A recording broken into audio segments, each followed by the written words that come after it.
live at the library. We are live from 11 to 3. Yeah. Or we.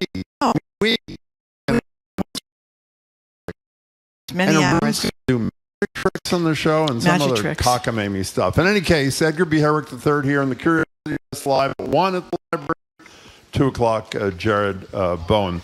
So we're planning on taking a day off from around war coverage unless something develops on that front during the show to turn our focus inward and bring you a day in the life of an off-the-rails administration.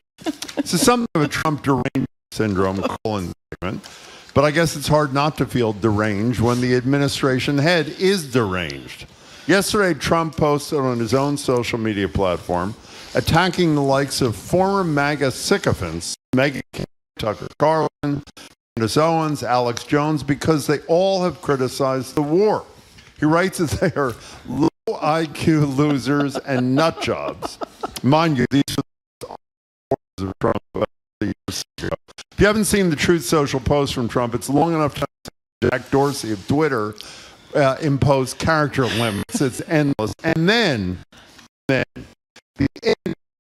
First Lady Melania press conference at the White House, where she stands proudly in front of a camera to say she under no circumstances ever unequivocally was not friends with pedophile Jeffrey Epstein in response to absolutely nothing.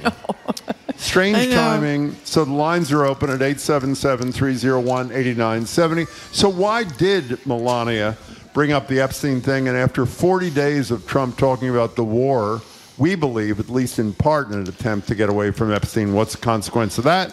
And what's the consequence of the defection of 4 pretty high-profile, very popular former adherents to anything Trump? That would be Jones, Owens, Carlson, and Megyn Kelly from his ranks. 877-301-8970. If you haven't heard any of those people speaking, here's Tucker Carlson criticizing Trump's threats. This is the end of civilization will die comment.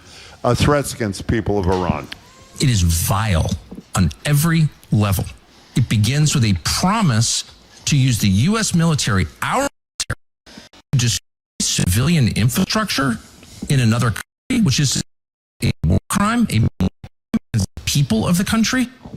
Obviously low IQ, to quote Donald Trump. But that's one of his constant things. If he criticizes you, you're always low IQ. A lot of people are low IQ. Well, he would know it. And then he also likes to say, Trump likes to say, nobody's talking about them. Of course, people are talking about them and now. And he's talking about he's them. talking about them now.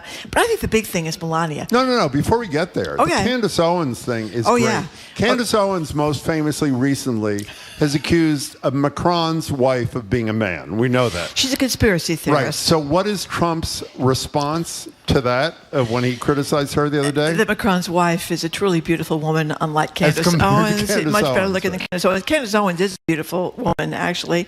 But Candace Owens thinks her response to Trump's tirade was, it may be time to put Grandpa in a home. That's what she said about Donald Trump. But can I get on to Melania for a second? Melania, I mean, this is so bizarre. You know, here's one of the theories from the Daily Beast, and I think this may be the prominent theory. Donald Trump has apparently decided that being heavily linked to a notorious sex trafficker, while bad enough to make him want to start a war to distract from this trafficker, not as bad as being seen as a maniac. So that's the theory, that he's getting back on the war in Iran. He did that let's obliterate the entire civilization thing, which in the Pope. By the way, Trump not only said that he knew nothing about Melania's press conference. Right. He said Melania didn't even know Epstein, by the way, even though there were about 1,000 photographs, not to mention, for those, those comments from the Daily, those comments from the Daily Beast guy were really funny. But the flip side is there are a lot of really serious people. Forget us for the second. Jim McGovern, who I think is one of the most serious, important people in Congress, said on our show at the beginning of the war in Iran that he was pretty convinced that the war was started by Trump specifically to get away from the Epstein discussion. Yeah. So it's not, like a frivolous accusation when it comes from somebody who's got pretty good credentials. So anything is on the table. We're going to try to stay away from the war. We've done it every day practically since this started. But if you can't resist, that's fine too. The number's 877-301-8970. 8970. What we are teeing up are two things, but you can do more Trump things if you choose. One, what's the impact of the defection of these really high-profile influencers from Trump land and his criticism of them?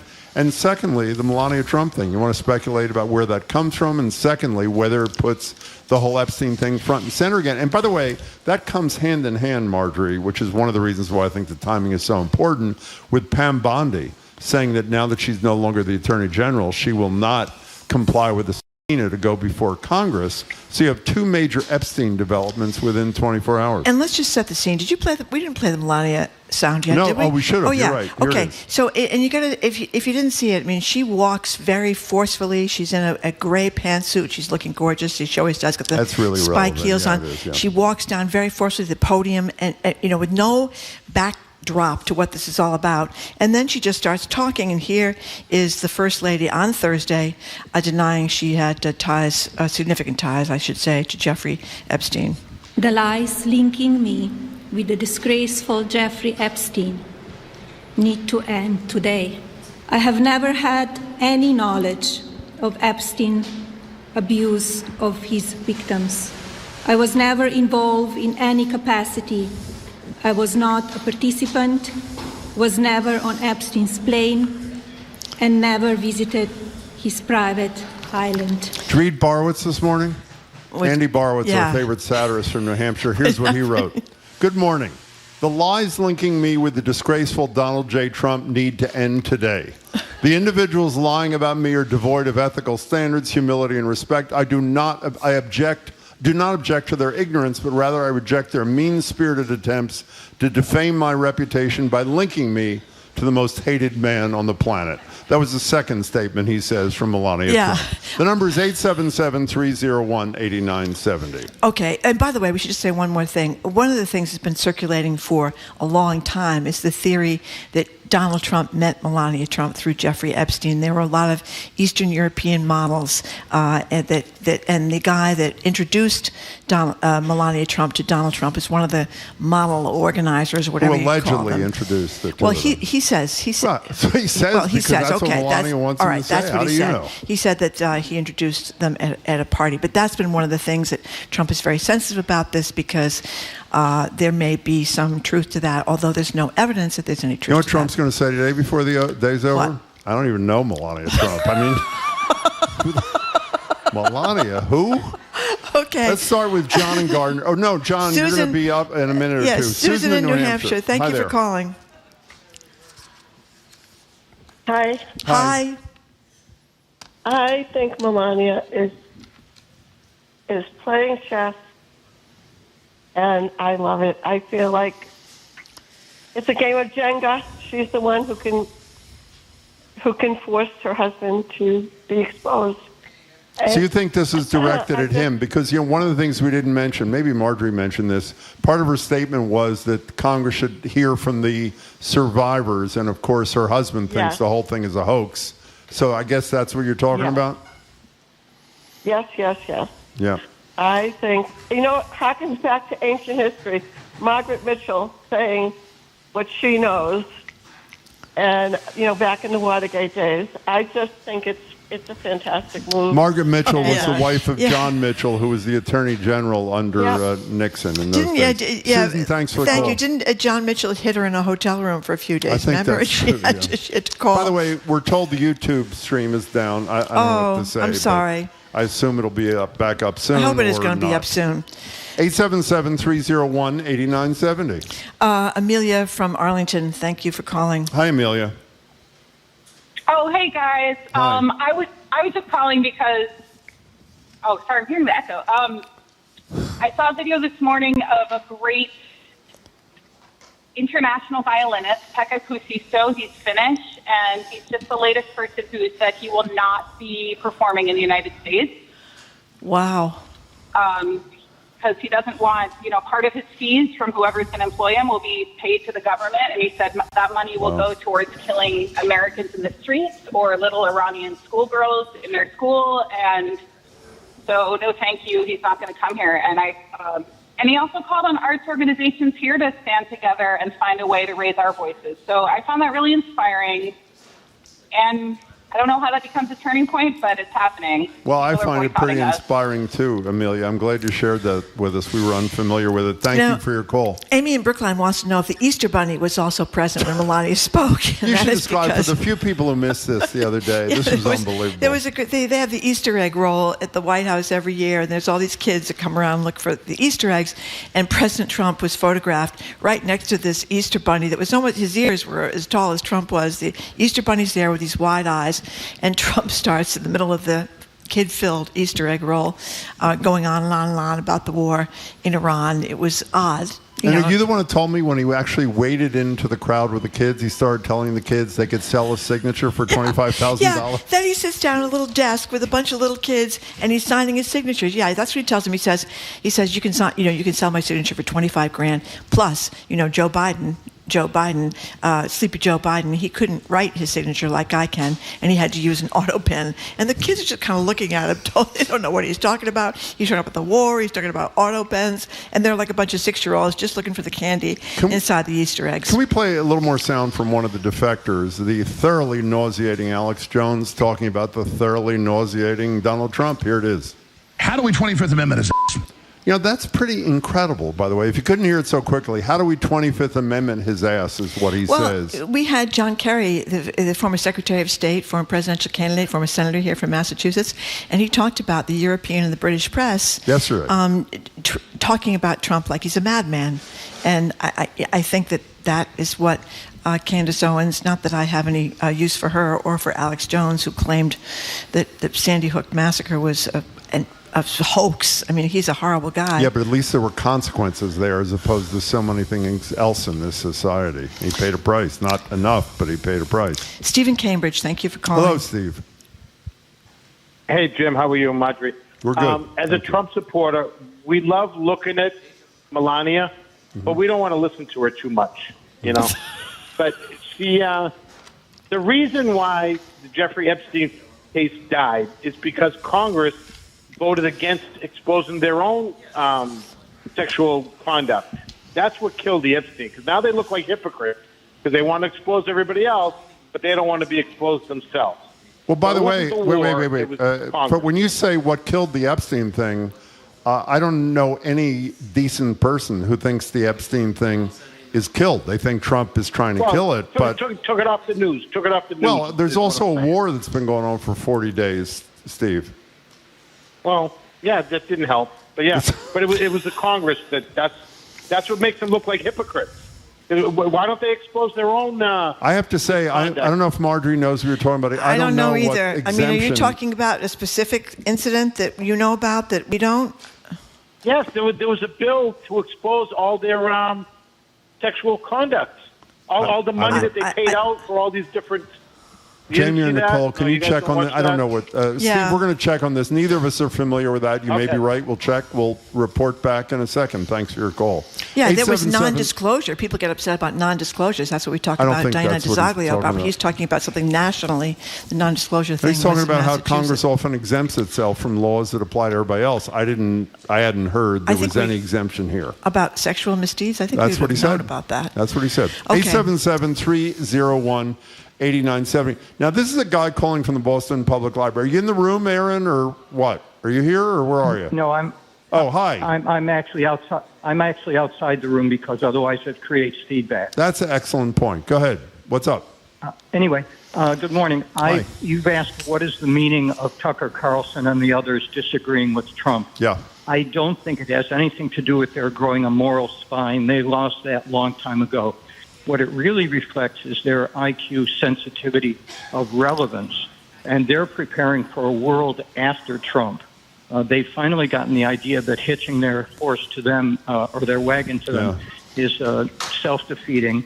Then they're waiting for him to go down so that they can find someone else to latch onto. And the world after Trump also applies to Melania. She's preparing for a world after Trump as well. Well, that's an interesting theory across the board there. Aaron, thanks for your call, and thanks for your respect for your library colleagues by going outside. It's interesting that the her little dissertation, according to some commenters, preceded Trump's long True Social about everybody else, Candace and Tucker, et cetera, that he went into a rage about it. But I don't know if that's so. That's Here, true our either. colleagues came up with this. Here's the deal: the House on Wednesday voted to discuss NBC News. Scuttled an effort by GOP Rep Nancy Mace from South Carolina to shed more light on sexual misconduct allegations against members of Congress. This is not. I mean, Steve made a point. I think this is in general vis-a-vis the House Ethics Committee and allegations about sexual misconduct. To my knowledge, there is no exemption in the bill that passed unanimously in Congress with one dissenting vote. I think it was 457 to 1 or something that required the release of all the Epstein files. I don't think that specifically was the subject of the vote. 877-301-8970. We're talking about non-war behavior in and around Donald Trump, specifically his wife's odd press conference yesterday. By the way, we should have said this. The conventional wisdom, which I guess is fairly obvious, is she is aware of a book, an article, some reporting that is about to imminently appear, and she's just trying to get ahead of it. I mean, that's what makes sense to you, right? Yeah, that's what a lot of our texters think, too, that she's trying to get ahead of a story so she can say, that there was nothing to it when it comes out, that she has word of something coming out. I haven't heard of anything coming out of you. You see what, in there is a text email? back and forth, or an text. email between Ghislaine Maxwell and someone named Melania, who people believe is in Trump, in the Epstein files, in which she refers to Melania as Sweet Pea. That's right. And wanted to see her when she was in New York. And Melania writes back and signs it love. Yep. And her comments were, this was just a casual conversation, nothing more, despite that language. It's a great little detail. Yeah. The story that Melania has about where she met Donald Trump at a party. Remember where it was at? Kit Kat Club. The Kit Kat Club. Don't you love that? And the Kit Kat Cabaret. Club, was featured in the movie Cabaret. Yeah, different Kit Kat Club. Yeah, I think so. But I love the name. That's where they met. Speaking of Melania, did you see? I think we mentioned the air yesterday. Did you see the CNN poll on first ladies through history? They did an underwater poll, or not underwater, meaning if you have a plus, your positives outweigh your negatives by this much. George W.'s wife, Michelle Obama. I just can't remember George W.'s wife's first name. Laura Bush, I'm sorry. Or Barbara Bush was Michelle the senior. Obama and Nancy Reagan were 40+% in positive. Hillary Clinton, 25% positive. Do you know what Melania Trump was? What? 12 negative. Have you ever heard of a first lady who was so-called underwater in polling? I have never heard that.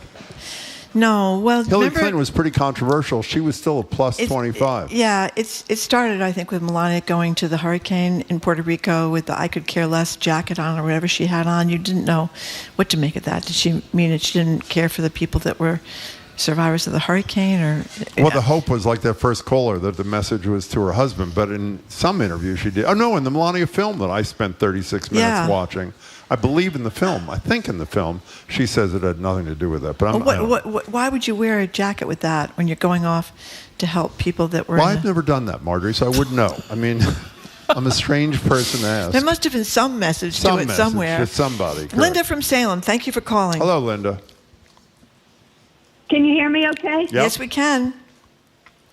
All right. I Googled about Melania today, and there is a book that's just coming out from England. Oh. It's called The Rise and Fall. Book as having had an affair or a fling with Prince Andrew a year before she met Trump, and I'm sure that's why she made that announcement yesterday. I just ordered it on Amazon. You can order it.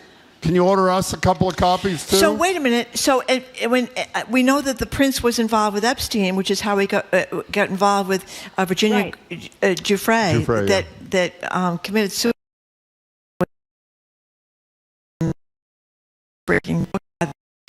So that would link her to Epstein, it sounds like, wouldn't it? Well, Linda says this is what we're going to check out the book. Linda, thank you for your call. You know what we forgot to mention? I'm sorry, what? Thank you. Yes. We forgot to mention, we only have a minute left in terms of the Trump's goings on. Yesterday was announced by Trump that $37 million in steel from Luxembourg would help rebuild the White House ballroom. And, we thought it was outrageous since he's always talking about Buy American until I heard it was a donation But then you tell me it was a donation, however. What's the however?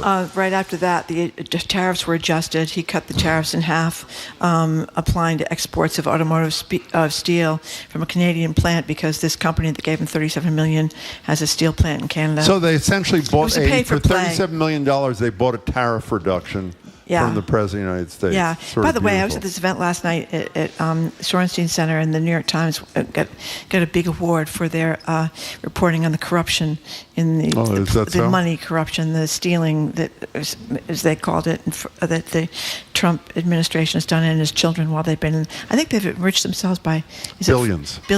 Yeah.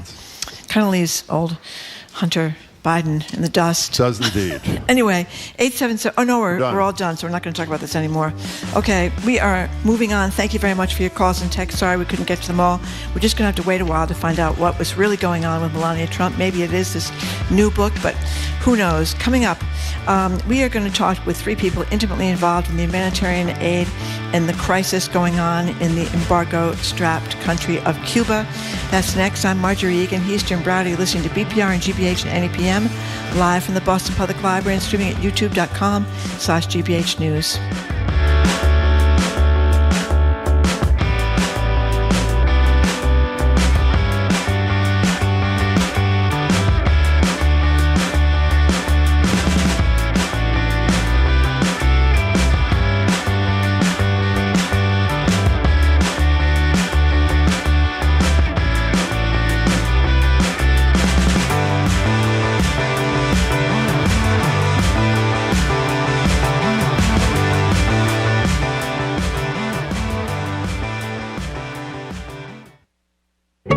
I'm Edgar B. Herwick III. Today on the Curiosity Desk, we make our live Boston Public Library debut with a little bit of radio magic, figuratively and literally, with GBH host and real-life magician Arun Rath. All you need are 4 regular old playing cards, and this trick will work. Join us in person or tune in on the airwaves. That's the Curiosity Desk, today at 1 on GBH 89.7. Our programs are made possible thanks to you. And the Boston Philharmonic Orchestra. Benjamin Zander conducts Mahler's Third Symphony with Dame Sarah Connolly on Saturday, April 11th at 8. Ticket information and more at bostonphil.org. And Standish Village in Dorchester's Lower Mills, providing assisted living residents with programs designed to help seniors stay sharp, social, and independent. Learn more at standishvillage.com/programs.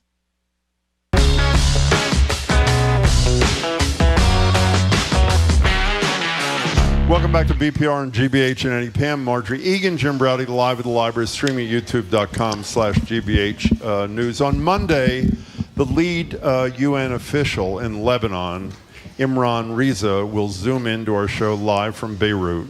And on April 28th, it's a twofer, an hour of the governor from 11 to 12 here at the library, and then an hour of Mayor Wu. Since Trump took office again, Cuba has been struggling. A renewed Iran have crippled an already strapped infrastructure. Daily electricity blackouts and fuel shortages affect virtually everybody there in a country already struggling to provide food and water and health care to its people.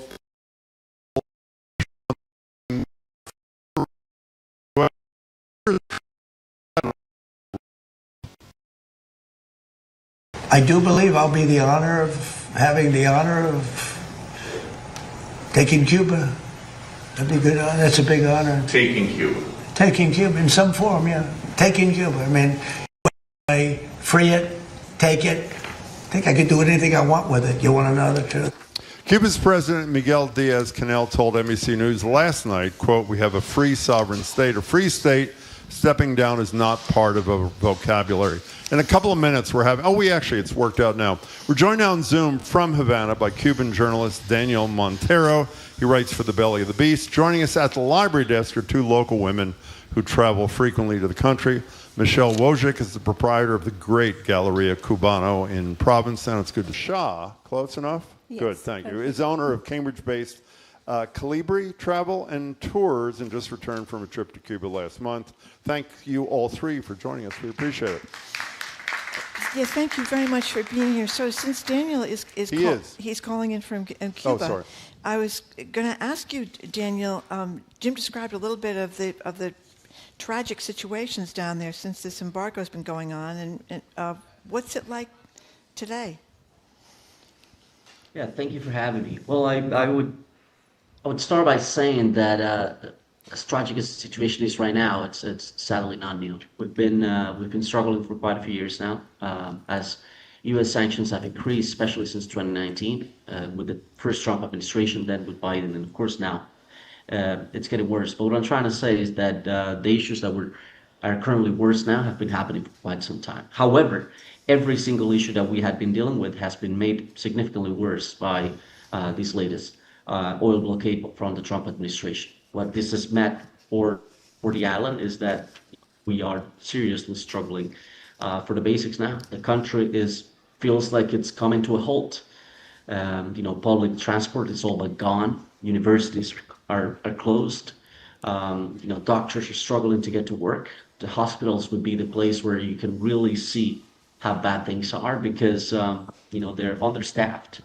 They don't have materials, and our doctors, who are some of the best doctors in the world, are unable to provide the proper care that they could for their patients because of the situations that we have right now. We all remember Michael Moore trying to row to the island to get free health care in one of his films years ago. We just read a comment that in terms of health care, there are 90,000 surgeries backed up, Daniel, 11,000 scheduled for children. Is that the state of affairs? It is. I mean, I don't have the data at hand, but that sounds very likely. So I've been visiting the hospitals quite a lot since last year. We filmed at several Cuban hospitals last year and visited them again this year. And you can already see the difference. In one hand, the materials, the raw materials and the stuff they need to do their work, the Cuban healthcare system has been struggling to get those because the country's broke, basically. But now, think about this. It is very hard for a lot of the doctors, nurses, and medical personnel in general to get to work. Mm-hmm. Second of all, ambulances and the infrastructure that you as a society put in place to make sure that people get the proper care is simply not there. So yes, of course, surgeries have had to be postponed in a lot of cases. Look, I think if you put together a number of factors, if you think that there's no ambulances, if you think that doctors can't get to work, if you think that the doctors that are there are overworked, hospitals understaffed, the materials are not there, there's no way to look at this picture and say, this isn't killing people, this isn't costing people's lives.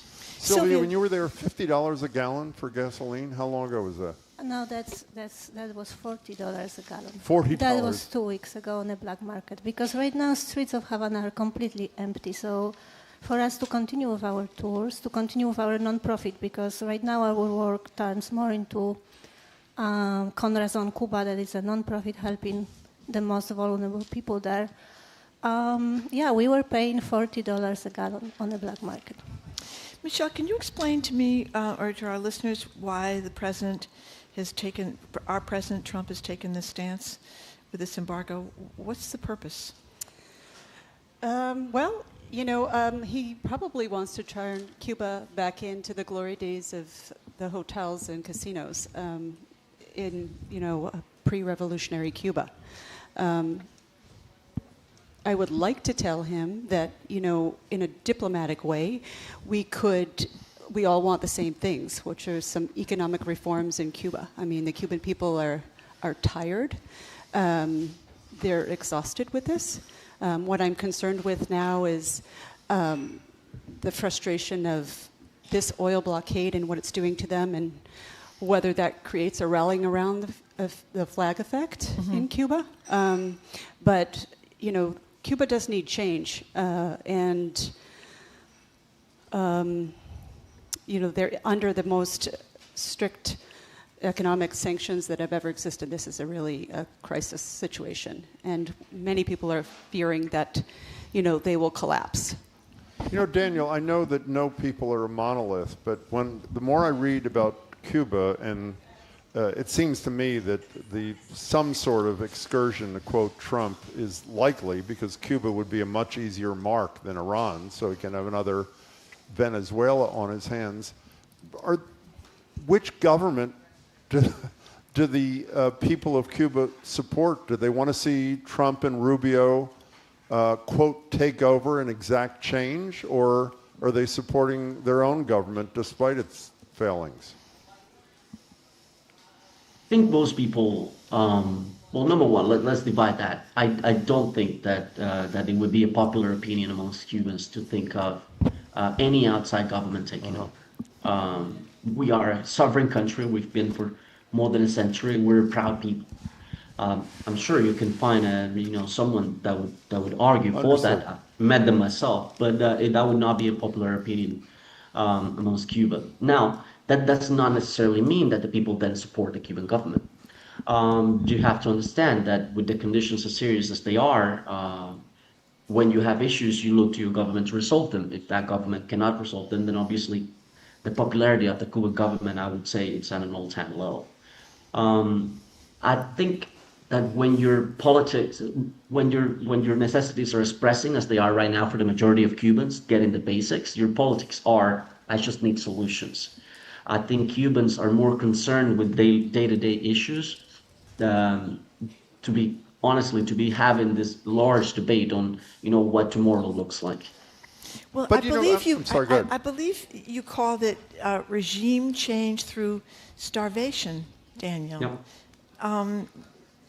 No, I mean, there's no other way to look at it. I mean, that's the whole point of the policy. Let's create conditions that are on the ground that are horrible enough, then the people will turn on the government. Now, this is not a theory. This is a fact. I mean, that is the goal of this. It's frustrating because most of the time they will not explain it as such. The sanctions and the oil blockade is supposed to be in place to help the Cuban people. That's what they say. But the means to get to that help, they're never explained or never expanded on.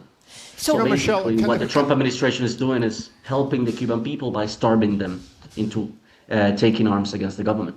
Michelle, I don't think anyone sane, at least, would argue that the blockade is anything but dangerous and regime change by starvation, as your colleague said a minute ago. But the flip side is, even if the blockade was over tomorrow, what existed prior to the Venezuela situation was not wonderful for the people of Cuba. So theoretically, there are some negotiations going on. Now, what is an outcome that would benefit the people that matter, the people in Cuba? What should the United States agree to other than just lifting a blockade? So I want to clarify my comments. I do want to stress absolutely how horrific this oil blockade is and how I do not support economic sanctions on Cuba and never have. I was trying to leap to what could be a place of negotiation between the United States and Cuba, right?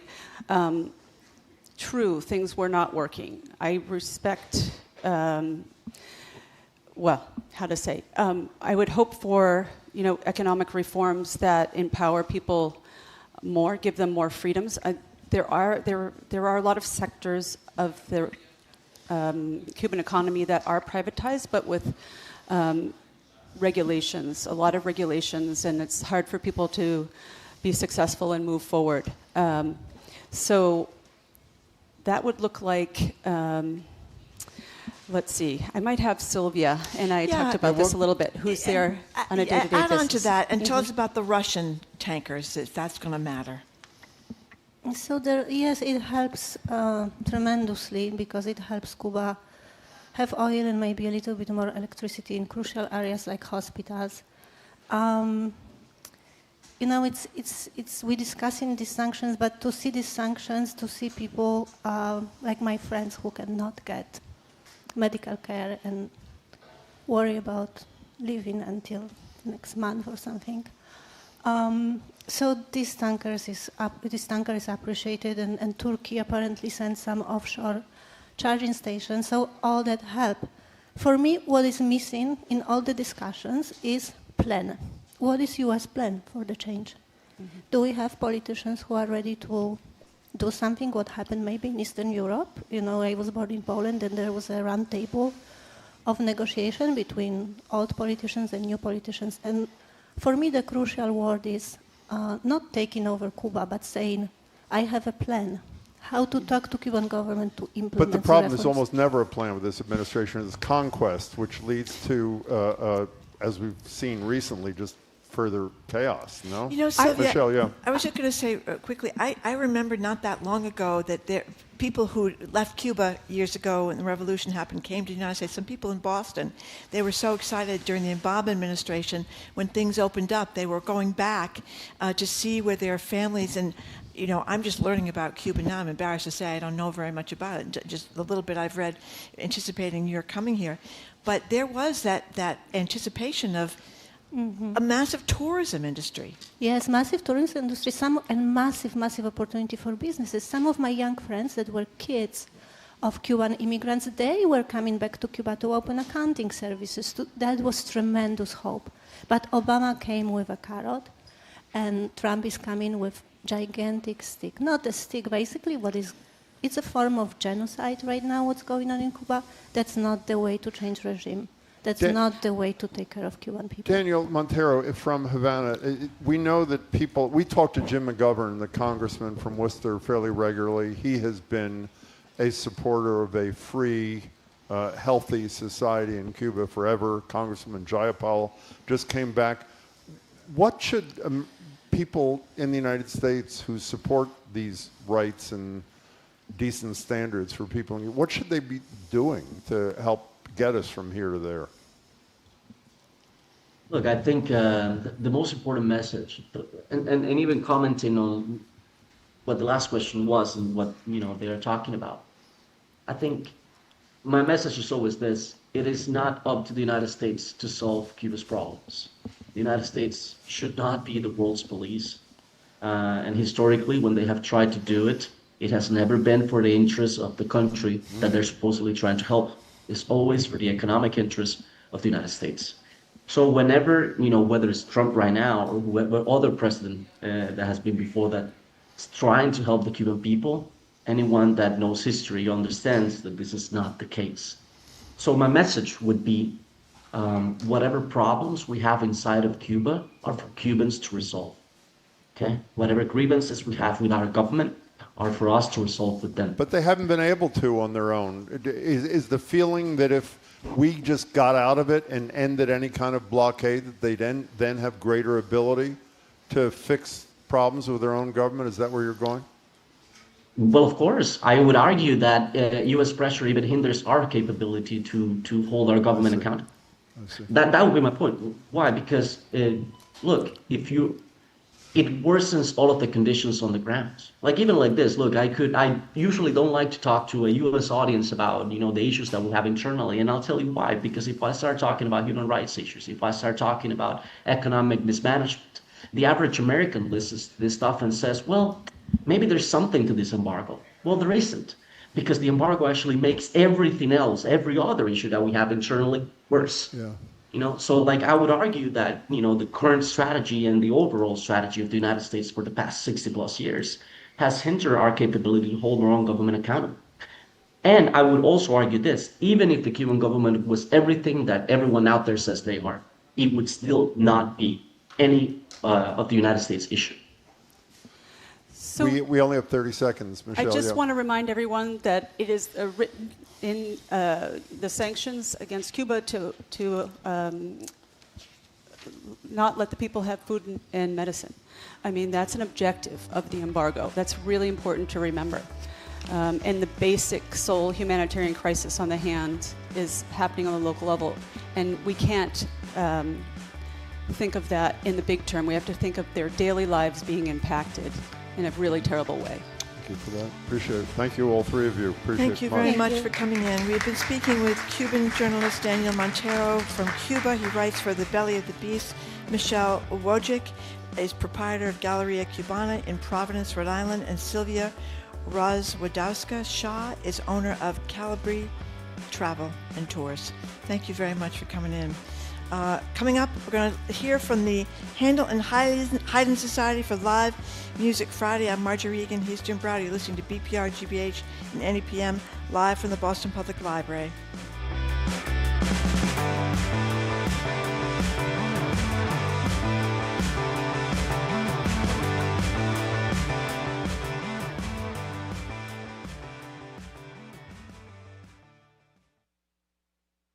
I'm Jared Bowen. Today on The Culture Show, CBS will replace Stephen Colbert's Late Show slot with Byron Allen's Comics Unleashed, swapping pointed political satire for safer comedy. Plus, the drama behind marketing the drama. Did pitching the movie as a rom-com backfire? And Governor Maura Healey's effort to ban social media for kids under 14. We take on that and more in our Week in Review today at 2 on 89.7 GBH. Support for GBH comes from you.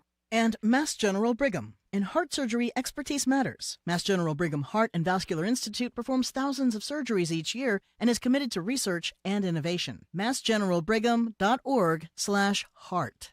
And the University of Massachusetts Amherst. UMass, the state's flagship public research university, empowers students to be the future in the pursuit of progress for Massachusetts and beyond. More at umass.edu.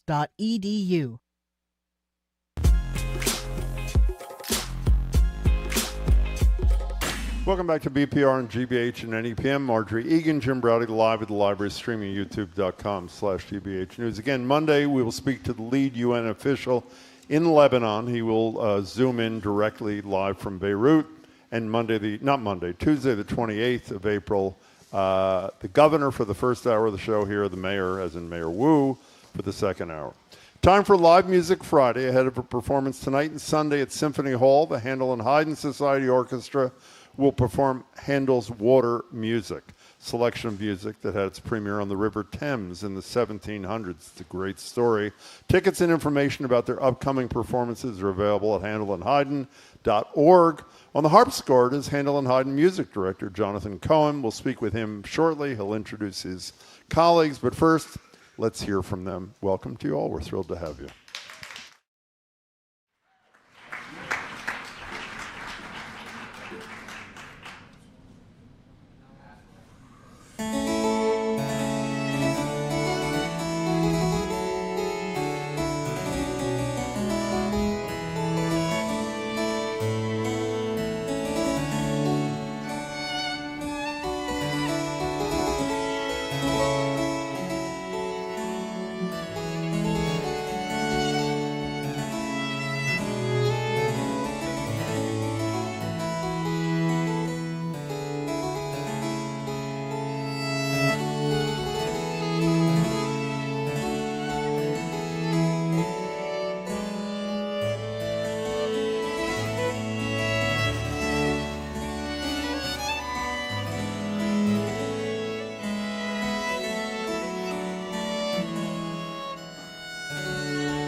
Jonathan, come over and join us, please, if you will.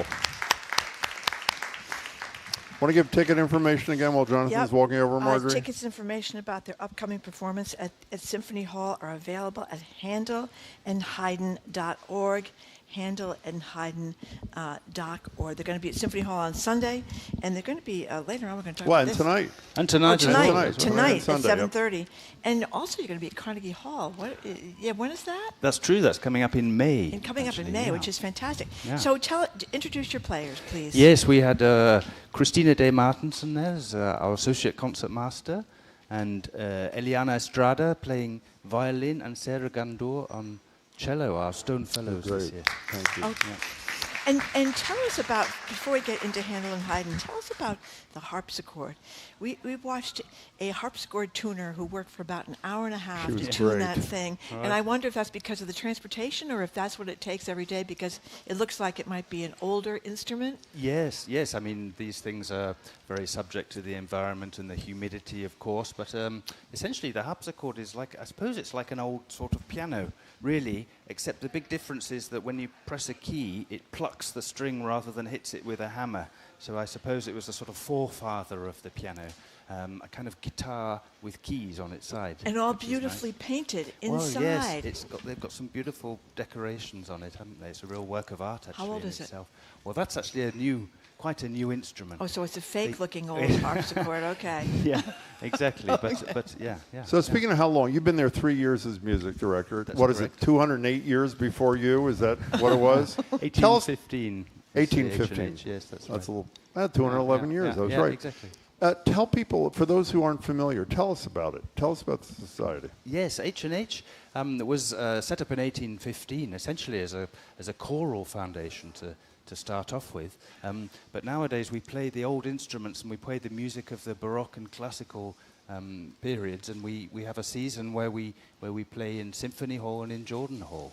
And that's what's going on, for example, tonight on Friday, and then on Sunday we're playing at Symphony Hall, this water music program, and we love doing music like that. Can you explain? I'm embarrassed to say, I was familiar with water music. I didn't know what the genesis of it had been until last night. Tell the story how this all came about with George I, correct? That's right. It's in 1717. George I commissioned Handel to write these pieces for performance on the river. I guess it was somehow a bit of a PR stunt for the king, because he was a foreign king, and so to try and ingratiate himself with the public. And I think by all accounts it was a little bit chaotic, because a lot of people went out to see what was going on, so everyone went in their boats to see what was going on, but it was a very successful event, and everybody loved it. I read where the king and his entourage were in one barge, and then the musicians were in the barge behind it. So all the musicians were on one barge playing in the middle of the outdoors. I mean, can you imagine what a complication that would have been? To have, probably the musicians would have been in long rows, maybe 3 to a. Yeah, and playing as they went around on the river, up and down the river. And George apparently kept saying, "Play it again and again." Is that not right on the first day? They loved it. If a king says it, you do it, I believe. Yeah. That's right. Yeah. And you guys are also famous for the Messiah. That's right. We do the big Christmas thing. We do Messiah every year around Thanksgiving. So does that have to do with, when you say it was originally started as a choral group, was that because of the Messiah being so prominent early on? Yes, I mean, we were with the first group to do Messiah here in the US. And also, a lot of the great choral oratorios were premiered here by H&H in the US. For example, Elijah is a piece we're doing next season. That was premiered here only 2 years after it was first performed in England with Mendelssohn conducting. So can you move your mic up about an inch, just closer? That's perfect. Yeah, kind of good. thing. Yeah. I love the music, but I don't know nearly as much about it as Marjorie does. You're Marjorie directing this from the harpsichord. Is that you're sort of the direct? Is that odd? I mean, that's odd, isn't it? Maybe by today's standards, but I think in the old music, the concerts were often led from an instrument. So maybe a violinist would lead, or a harpsichordist. So yes, I often lead the music from the instrument. So you think Andres Nelson could just play a few things on the trumpet and then do a few things and play it again? Absolutely, I think so. I mean, the thing is, as music developed over time, the numbers of people involved got larger and larger, and then it became more necessary. So it's not that I'm always playing. Sometimes I wave my hands as well. So it sort of just kind of depends on the music and the situation, really. So if a person can play the piano like she could when she was a kid, she still can, but she was pretty good. You were pretty good. I mean, I've heard the stories. You should try the harpsichord. I was that's my question. Because that's why I was so into the harpsichord, because it preceded the piano, right? So a lot of this early, I mean, didn't Bach play the harpsichord too? Yeah, for sure, he was a keyboard. So give us the deal on the harpsichord, and then eventually becoming a piano. Well, yeah, I guess it's the same with all the instruments really. Over time, it's just the story of technological advancement, and the same with the wind instruments in the orchestra. You know, if you look at a flute now, and a flute in the 18th or 17th century, it has more keys. It's made of different material, often metallic materials now, but they were made of wood in the old days, and they sound completely different. So when we play music from the Baroque times, we use the instruments, and it sounds very different to how modern orchestra would play, because the instruments are more faithful to the music that we're playing. They're sort of original in a way. So when did the piano come into common use? Well, actually, Bach was already was already experimenting with different kind of instruments. Okay, yes. so it's been a long time. Yes, it started, but then it really changed. The piano changed very regularly. Every 5 years there was new inventions. Let's add a few more notes. Beethoven had more notes than Mozart had on his piano, and yes. And that's pretty incredible. Yeah, we're speaking to Jonathan Cohen, music director of the Handel Haydn Society. This is a first to go to Carnegie Hall, right? Yes, it will be, yeah. When you were a kid, did you hear the dumbest joke that we all grew up with? How to get to Carnegie Hall? Practice. So stupid. I can't believe I repeat it. How big a deal is this? It's a big deal. I think it's a very big deal for us, and we're looking forward to going immensely. The program that we're doing there is a very intimate and special program, actually, with some Bach cantatas and a Telemann cantata, 4 singers and a small group of musicians. So I think we'll go on the Amtrak train from Boston to New York. Yeah, where are you going to put your instruments when you're on the Amtrak train? I would be very worried. Little racks above. Can you put it in the little racks above? Yes. I would be very nervous about my instruments on the Amtrak. I wouldn't go to the cafe car if I was. I'd be afraid someone would step on it. Good advice, Marjorie. You're also at these concerts. I think I read you're celebrating Pride. Am I not right about that? That's correct. Explain that to us. Well, it's a special event, and there'll be some receptions and some lovely things to do. It's a wonderful thing to celebrate, open for all. It's very important. So, yeah, that'll be part of it. We haven't seen you in a few years. You're remarkably upbeat. Is that because of the music, or you like this in life? Is this... I think I'm like that in life. You are. That's a wonderful quality in these just times. having, living with music, I suppose, gives one a sense of pleasure, joy, beauty. Listening to it gives us the same sense, I should say. So Jonathan, before you play again, how do you get to... Jim was saying practice, whatever you said. But do you have to get invited? Is there a Carnegie committee that invites people, or do you apply and get accepted? How does that work? Yeah, I think you get invited. I think that's how it works. So they just called you up and said, we'd love to have you down here? Sort of. Yeah, I think so. I mean, I wasn't sort of so privy to the sort of behind-the-scenes workings of how those things get... But I think we regularly communicate our programs to places like Carnegie Hall and everywhere, and I think this was one that Which has better acoustics, Symphony Hall or Carnegie Hall? Oh, that's to say. Yes, for sure. I think Symphony Hall is Symphony one of the great halls in the world, isn't it? You know what? I realized before you tell us what you're going to play in a second, we never asked you what you played the first time. Did you? Did we? What did you perform? So we're going to play the last bit. Actually, there's 2 movements from the same piece. It's a trio sonata by Handel in G minor, Opus 2, number 6. And that first piece was the slow movement. It's called Arioso, which is very nice because it means a little song. We don't have a singer, of course, but I think that's one of the things Handel does beautifully as a composer, is he writes very lyric and singing-like melodies for instruments. Beautiful. Do you want to put your headset down gently and rejoin your colleagues? Marjorie will remind people where you're going to be. Okay, I will. This is going to be the Allegro, the final movement from Handel's Trio Sonata number 6 in G minor. And if you want to get tickets to see the Handel and Haydn Society, they are available at handelandhaydn.org. They're going to be performing tonight at 7:30 at Symphony Hall.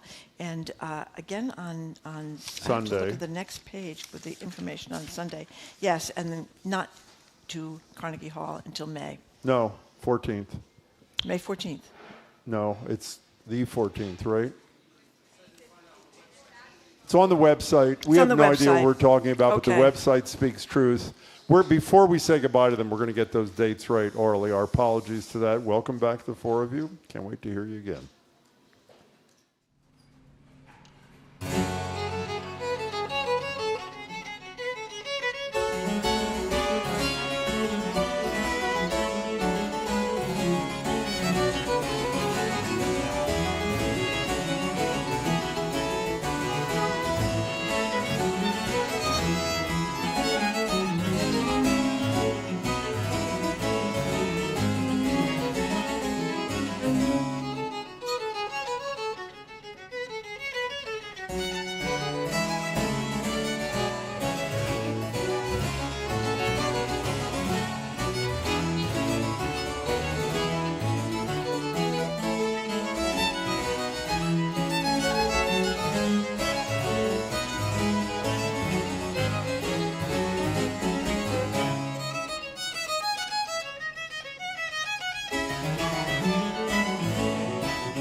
That was the fantastic Handel and Haydn Society. I'm going to get this right this time. They perform Handel's Water Music tonight and this Sunday at Boston Symphony Hall, and they're going to be at Carnegie Hall Thursday, May 14th in New York City. Tickets and information about all their performances are available at handelandhaydn.org.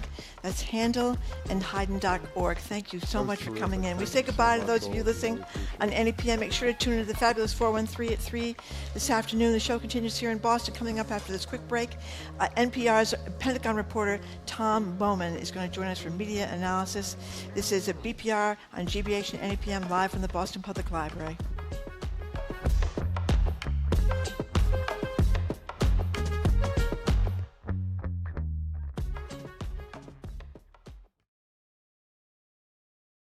Trusted reporting is here for you every day on GBH Radio, and the best way to support it is by becoming a GBH sustainer. Sustainers make small monthly contributions that make a big difference. Learn more at gbh.org/sustainer. Funding for our programs comes from you. And Landvest Christie's International Real Estate, an independent brokerage representing residential and investment properties for buyers and sellers across New England and the Adirondacks since 1968. More at landvest.com. And McLean Middleton, a regional law firm with over 100 attorneys and locations in Woburn and Boston, serving clients for over 100 years in the areas of corporate law, tax law, litigation, and estate planning. McLean.com. You're listening to 89.7 WGBH HD1 Boston. Online at gbhnews.org. GBH News. What matters to you?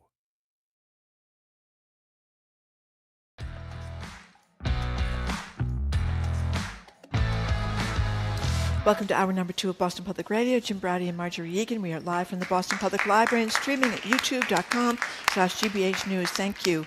On Monday, we're going to speak with the UN's highest official over there in Lebanon. Imran Reza is going to zoom in from Beirut, which has been under a lot of attack. On April 28th, we're going to have a doubleheader here at the library. We're going to be joined by the Governor, Maura Healey, from 11 to noon, and the Mayor, Michelle Wu, from 12 to 1. Hello again, Jim. Hello again, Marjorie. It's time now for our media analysis segment, Press Play. We're joined on Zoom by NPR Pentagon reporter Tom Bowman, but before that, the dreaded local angle, Norwood native, BC alum, a stringer at the Patriot Ledger. We've got that out of the And way. I also worked for the Daily Transcript in Dedham, which no longer exists, unfortunately. No. Oh, my gosh. Unbelievable. I'm glad we got that in. He's been covering the Pentagon for almost 3 decades, the last 20 years at NPR, even though it's been made much more difficult by the unconstitutional behavior of the Secretary of Defense. Tom, we're thrilled to meet you. Thanks so much for your time. Yeah. Tom got out just in Good to be with time. you. He made the escape in a very timely manner. It's been a long time since I've been in the BPL. It's a beautiful building. Isn't it beautiful? It's all redone, too. Yeah. Look at this. I don't know if you can see all the beautiful glass behind us. It's really gorgeous here. Oh, that's great. And they have a bar, and they have a tea room down the hall. It's really, things are picking up down here, Tom. Was Tom asking about that? No, I just thought I'd tell him. Okay. No. So, good. Tom, tell us about the Secretary of Defense, Pete Hegseth, changing the rules at the Pentagon. What did he do? Well, this happened, it started last spring, actually, when they kicked me out of my booth at the Pentagon, my recording booth, and gave it to Breitbart News, a right-wing organization. They also kicked out the New York Times, MSNBC, and the Washington Post from their locations inside the Pentagon. And then they restricted us to just one corridor inside the Pentagon. And then they weren't satisfied enough with that, so they came up with these restrictive rules, which basically they said, if you don't sign this, you'll lose your press pass. So basically the rule was you can't solicit information from anybody inside the Pentagon. Basically, you can't do your job as a reporter, find out what's going on behind the scenes. You have to wait until the Pentagon releases information, and only then can you report on it. So basically, you become a stenographer for the government. And it's funny, along those lines, a month after we refused to sign, about 60 or 70 of us just walked out of the Pentagon. And then about a month later, by the way, I was at this reception for military attachés from all around the world. And there was somebody there from Japan, Canada, Latvia. And then I'm standing there in this with a glass of wine, and this guy walks up, introduces himself. He was a Chinese military attaché. Perfect English. His second tour in the United States. So we had a nice conversation. I said, where have you been? I said, I'm from the Boston area. He said, oh, I love Boston. My dad grew up in the Cape. Oh, Cape is beautiful, blah, blah, blah. And then he says, so tell me about this Pentagon press policy. And I explained it just like I did to you guys. I said, it's restrictive. We can't report on anything. We can't reach out to people inside the Pentagon, sources. We have to basically wait until the government releases information. And only then can we report on it. And he said, oh, just like us. Oh, God. That's a pretty great and horrible story. So, Tom Bowman, excuse me, we'll get to a second. A federal court intervened. New York Times filed a lawsuit, said the policy violated the First and Fifth Amendment. One of the remarkable things to us, and I'm wondering if you were as stunned and pleased as we were, it wasn't just the usual suspects, and I mean that in a loving way in terms of the press. It was places like Newsmax and Fox News, which joined the majority of media outlets saying, we won't play by those rules. Were you surprised by that? I was a little surprised by, well, not all that surprised by Fox, because Jennifer Griffin is a terrific reporter, is the reporter for the Pentagon. And then the Washington Times surprised me a little bit. That's a conservative organization. They declined to sign it as well. That was a little surprising. But the problem now is at the Pentagon briefings, which they don't really have that many at all, the first two rows are full of influencers and hard-right media. Some of them, you wouldn't even call them reporters. So they only call on them for the most part. And, their questions just really aren't, focused on what's going on. It's just really difficult for those of us sitting in the back trying to yell out questions. And they don't call on us. They just say, you're being rude, you can't call out a question. So, we're not getting our questions answered. And I think the American people are ill-served by this, because the Pentagon is not really giving us a sense of what's going on in our name, with our money, and more importantly, what our sons and daughters are doing in harm's way. It's very, very difficult situation right now. You know, I'm so glad you mentioned the press conferences, because I'm watching these things and my blood pressure is going through the roof. This jacked up guy who looks really angry, who seems like he's got anger issues and about to jump down everybody's throat. And then at the end, that would be the Secretary. That would be the Secretary. Yeah. I mean, I think he's a scary looking guy. His mother thought he was a scary looking guy too before she changed her mind. And I guess at least wife number one and maybe wife number two thought he was a scary guy too. But in any case, then you get these sycophantic, how wonderful the war is questions. And you're right, Tom, the public, and they play these questions sometimes on other outlets. CNN might play them, or I don't know if Fox plays them, but so the view that we're getting of the war is not challenged in those briefings.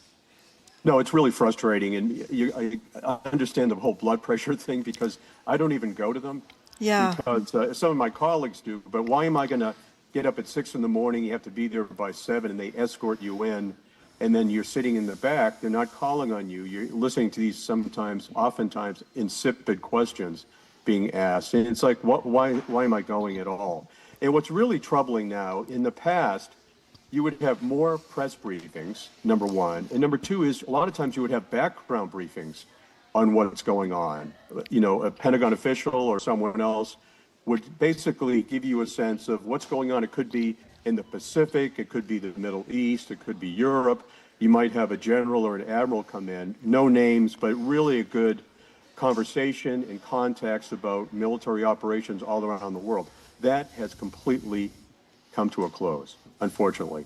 You know, Tom Bowman, I mentioned at the beginning that a federal court ruled that the original policy put out by the Defense Department violated the First and Fifth Amendments.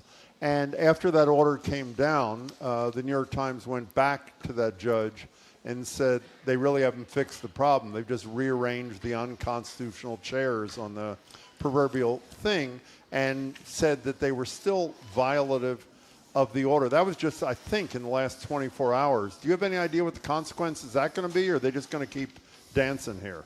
I think the Pentagon has to appear before Judge Paul Friedman next week and explain why you're violating my order. And I sat in on one of the hearings with Judge Friedman, and one of the things he talked about was the Pentagon now wants to remove all reporters from the building itself and put them in a conference center, which is underground, 100 yards away from the Pentagon, next to the gym. The problem is, to get to the conference center, you have to go into the Pentagon, you see?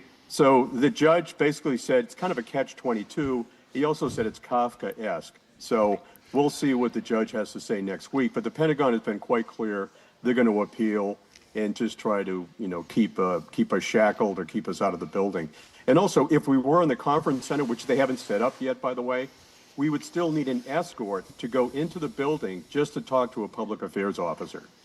Incredible. We're talking to Tom Bowman, NPR Pentagon reporter. Tom, can you put this in a little context for us? As I said, you've been doing this for almost 3 decades at the Pentagon. I am guessing there's some well-intended people who are listening who are saying it's a war, they've got to be careful with what they disclose, meaning the Defense Department, the media's got to understand this. Have there ever been anything approaching these kinds of restrictions on the reporting you do in your prior almost 30 years there? No, that's never happened before. And also, I covered Don Rumsfeld, who was, kind of a crotchety, in-your-face kind of guy, and he would have 2 briefings a week, and they were very informative and so forth. But also, here's the thing, the benefit of being in the building is this, that it was almost like a big city hall. You could talk to generals and admirals coming in from all around the world and get a sense of what's really going on. It was just, conversations we would have, helping put what's going on in context. Sometimes we would get direction from them. Hey, I'm hearing this. And they would say, well, Tom, that's kind of half right. Here's what's really happening that you should know about. And what really struck me about being in the building and being able to walk around and talk to people was when Baghdad fell and Donald Rumsfeld announced it. He said, oh, this is a great victory for us. The war's going so well. After the briefing, I was walking down the hallway and almost literally ran into this Army officer I know. And I said, hey, man, Baghdad fell. It's great, right? Things are going well. He said, no, Tom, because they have these guys called the Fedayeen wearing black attacking our supply lines. And the problem is we have to send soldiers from the 101st Airborne back to cover the supply line coming from Kuwait. He said it's not great news. It's a disaster. We're seeing what looks like an insurgency starting, and we're really worried about it. So again, by virtue of being in the Pentagon, talking to people, had I only gone to that briefing with Rumsfeld, I would never had that information, never had that context about what was really going on in Iraq. That's what is lost now. You know, speaking of Rumsfeld in Iraq, Tom Bowman, one of Rumsfeld's famous lines, the known unknowns. Do you understand in a grand way, you were describing what the public is not getting because of your restricted access. Can you expand on that a little bit? What do you think we're missing out on that the American people are entitled to know? Well, we're not getting a sense of the attacks on American military bases around the world. We're getting that information oftentimes from satellite companies showing damage to bases in Kuwait, let's say, or in Saudi Arabia or other places. So we're losing that. And we're also not getting a sense of, exactly what happened with these pilots, how they were attacked. I'm told that the F-15 that was shot down by what's called an SA-17. It's a mobile missile unit, number one. And number two, the A-10 Warthog that was shot down, and the pilot had to limp back to Kuwait and punch out, that he was being shot all over the place by shoulder-fired missiles, you see, which raises the question about, do you have air superiority over Iran? So those were key questions. And I think back in the time of Rumsfeld or other secretaries, we would have had background briefings about exactly what was shot at these pilots and so forth, more detail. And the fact that they're still, say, looking into it, I think is just rubbish. They know exactly what happened, and they're not telling us. You know what I wonder, Tom Bowman, is Hegseth Trump's source on what's going on, or is Hegseth just saying these things that aren't true, as he often does, on his own, or what's the deal there?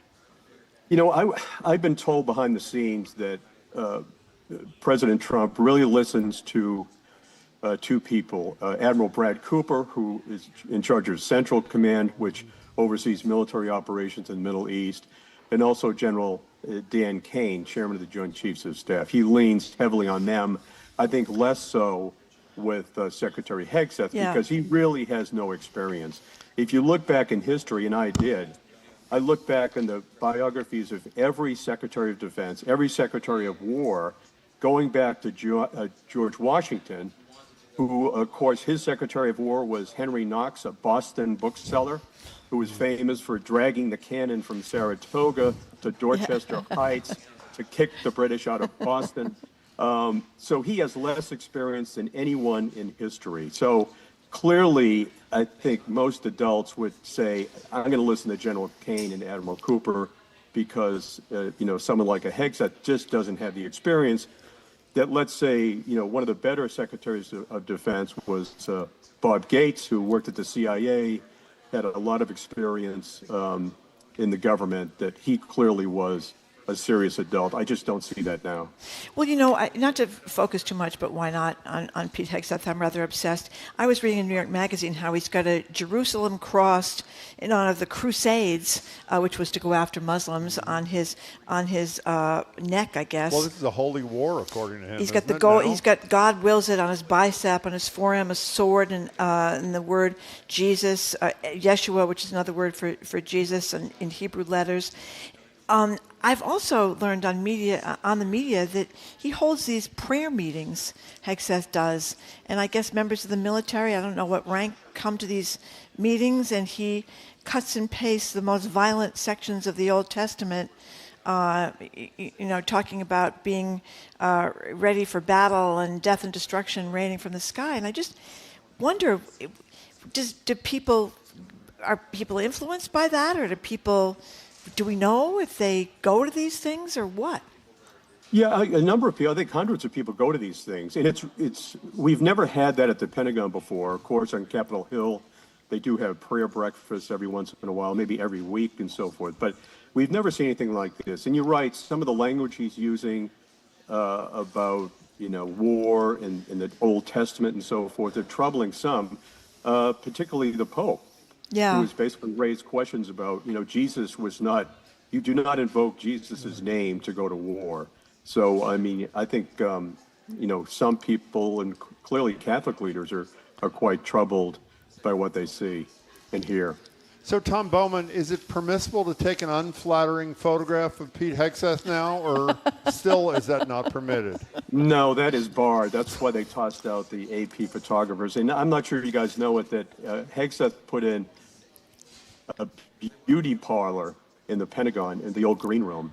It costs quite a bit of money. I'm told $20,000. Wait, what does that mean, a beauty parlor? What does that mean? Well, he gets makeup put on before he goes out to these press briefings. And I'm told that the makeup artist was putting makeup on Hegseth, and General Kane was standing there, and the makeup artist turns to the general and said, "General, would you like some makeup?" And he said, "No." And then he turned to an aide and said, "I'm an F-16 pilot." Oh, I love it. I love it. We're talking to Tom Bowman, Pentagon reporter for NPR. I'm sorry, Marjorie. Speaking of General Kane, it's talk about a Mutt and Jeff, the bellicose Hegseth and then the calm General Kane. And a lot of us were wondering when the president was threatening to obliterate, the entire civilization of Iran, what was going on there. And I know, it's very hard to find these things out given the situation with Hegseth trying to make sure you don't find things out. But I'm sure that must have concerned General Kane and maybe Brad Cooper as well to talk about annihilating a civilization. Yeah, right. I mean, clearly, if you're talking in those terms, you're talking war crimes, you're talking, problems with, obviously, it's illegal under international law. You can't target civilian locations, schools, hospitals, mosques, and so forth. So I do know that some military leaders were talking with lawmakers on Capitol Hill and basically said, just so you know, we're not going to target civilian locations. We have not been asked to, and we will not. Can we expand upon that? That was where I was going to go. I think everybody listening remembers the video made by 6 veterans who happen to be members of Congress who were explaining the state of the law, that it's you are not permitted to carry out an illegal order. And as you just described, this is, I would argue, beyond illegal, war crime material. Were there discussions going on, assuming that Monday night at 8 p.m., a deal hadn't been cut 90 minutes earlier, but Trump had proceeded to try to kill a civilization? What were military leaders ready to do or not do? Well, I think clearly they would come up with a target list. I don't think the president would come up with targets because he really is not well versed on this. They are professionals. They're not going to start striking clearly civilian targets. Now, in some instances, it's called dual use. So a power plant could be, supporting a military facility, maybe a little village, for example. So it gets murky with those situations, but those could be considered legitimate targets. But again, these guys would not target civilians because, again, it is illegal. And somebody pointed out to me that back in 2020, when President Trump was in office, and they killed Qasem Soleimani, the Iranian military leader, that Trump threatened if the Iranians attacked U.S. military bases in force, he would destroy 52 cultural sites in Iran, which obviously, again, is a war crime. And I was talking with a senior officer who was there at the time, and he basically said, we didn't talk about it. Clearly, we weren't going to do it. And thankfully, he just forgot about it and went on and focused on something else. It's rather hardening. I want to play a little sound from you that Marjorie and I have talked about quite a bit, Tom Bowman, particularly in light of the fact that there are issues around the Strait of Hormuz reopening or not, in light of the, let's be kind and say, confusion about whether or not the bombing of Lebanon by Israel was covered by the ceasefire. Here is Hegseth a couple of weeks ago calling out one piece of CNN's coverage of the war.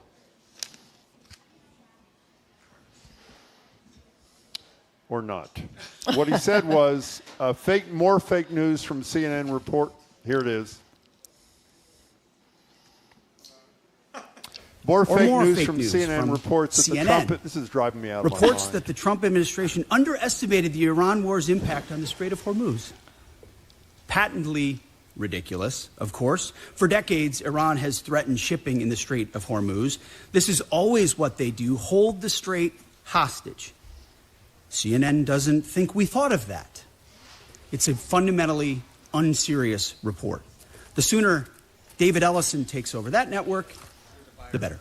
You know, as a lay consumer of the news, Tom, it seems to me quite obvious they didn't take that into account. Do you have information to the contrary, or what information do you have? Listen, they've been studying going to war with Iran for 4 decades. And everyone I talked with said, the Marines, what they would do is take some of the islands or maybe take some of the ports. And everybody knew once you start down the road to war with Iran, the first thing they would do is take control of the Strait of Hormuz. That is their ace in the hole. That's exactly what they would do. And there's been some great reporting by the New York Times. It's 2 reporters have a book coming out. Yeah. And basically what they were saying was Israeli Prime Minister Benjamin Netanyahu gave a briefing in the Situation Room for all the assembled American officials, including President Trump. And his argument was, hey, regime change, we can do it. We can destroy their nuclear capabilities. And don't worry about the Strait of Hormuz, because basically it's going to be over so quickly, they're not going to be able to close it. Well, today it appears it is closed. I think the last couple of days, maybe 3 or 4 or 5 ships went through the strait. Usually every day before all this happened, 130 ships would go through there every single day. So clearly the Iranians are in control. And when I was talking with another retired officer who has a lot of experience in the Middle East, and I was telling, he was telling me that, Trump reached out to Egypt and Pakistan and Turkey to serve as mediators to try to find a way out. And as soon as this senior officer retired, heard that, he said, that means you're in a weak position, and the Iranians know it. You're the first one to reach out for talks. So before you go, what's your fondest memory from those glorious days at the Daily Transcript, Tom Bowman? Oh, man. Come on. One great story was... we did the story on a selectman in Norwood that basically he sold insurance, and he was selling insurance to the housing authority. So he was approving payments that benefited his insurance company.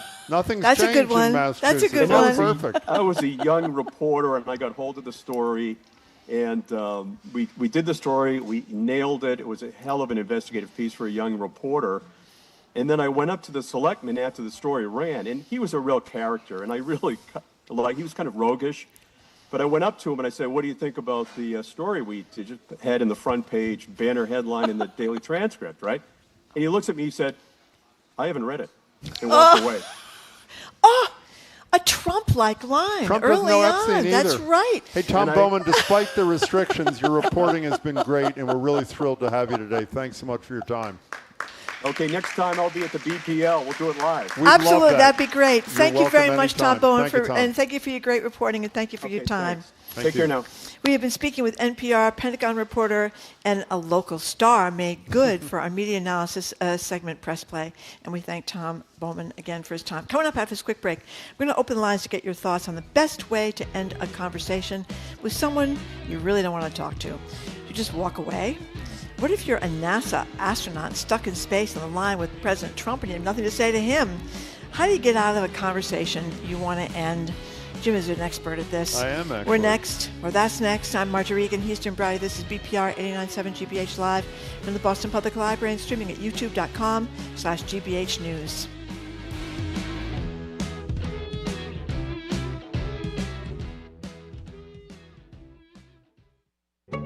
I'm Edgar B. Herwick III. Today on the Curiosity Desk, we make our live Boston Public Library debut with a little bit of radio magic, figuratively and literally, with GBH host and real-life magician Arun Rath. All you need are 4 regular old playing cards, and this trick will work. Join us in person or tune in on the airwaves. That's the Curiosity Desk today at 1 on GBH 89.7.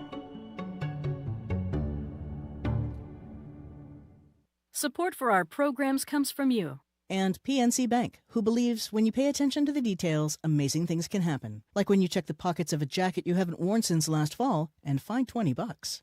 PNC Bank. Brilliantly boring since 1865. And Liberty Mutual Insurance. Liberty believes progress happens when people feel secure and exists to help people embrace today and pursue tomorrow. Learn more at libertymutual.com.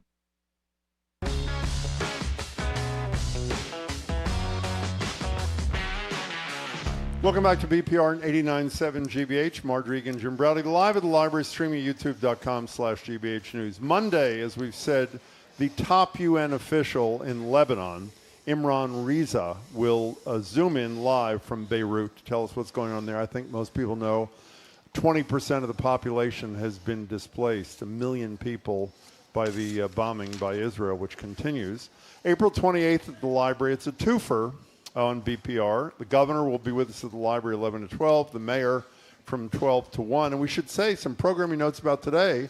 For the first time, Edgar B. Herwick III, wherever he is, somewhere around here, will be doing his show live from the library. Stick around for that. By the way, part of the cast, as we learned yesterday, is Arun Rath doing magic tricks on the radio. That should be really something. And then Jared is here with his show, too. And we should say, by the way, as she's eating lunch, our boss is here today, the leader of GBH. We shouldn't do that? I wasn't supposed to do it. Yes, she is. Susan Goldberg. You screwed it up, Jim. Susan, it's good to see you. She was coming incognito. Everybody knew it. She did? Yes. She did. Clean up. Make sure when you're done with the soup, Susan, okay? Today is the day the Artemis II astronauts make their triumphant return to planet Earth. I think tonight at 8 o'clock or something. After hurtling around the dark side of the moon, taking the record as the 4 humans to have traveled farther from our planet than any humans ever. And even they, escaping Earth's gravity, couldn't escape the hold Trump has on everything. As Trump called into the spaceship to talk to the astronauts, delivering some very relatable content. Now, there is a pause that is endless after Trump speaks. We don't have time to play the whole pause, but it got us to thinking. Since the astronauts had no idea how to get out of the conversation you didn't want to be in, we're going to ask you in a minute, how do you get out of a conversation you don't want to be in? Marjorie has no ability to do it. I am the master of the art, as we'll discuss. We're going to roll the tape, and I want to repeat, we dramatically cut this pause, but we want to just get in the mood. Here's Trump, and then here's sort of the astronauts not responding. Here it is. You have a lot of courage doing what you're doing, a lot of bravery, and a lot of genius, but they're very, very proud of you.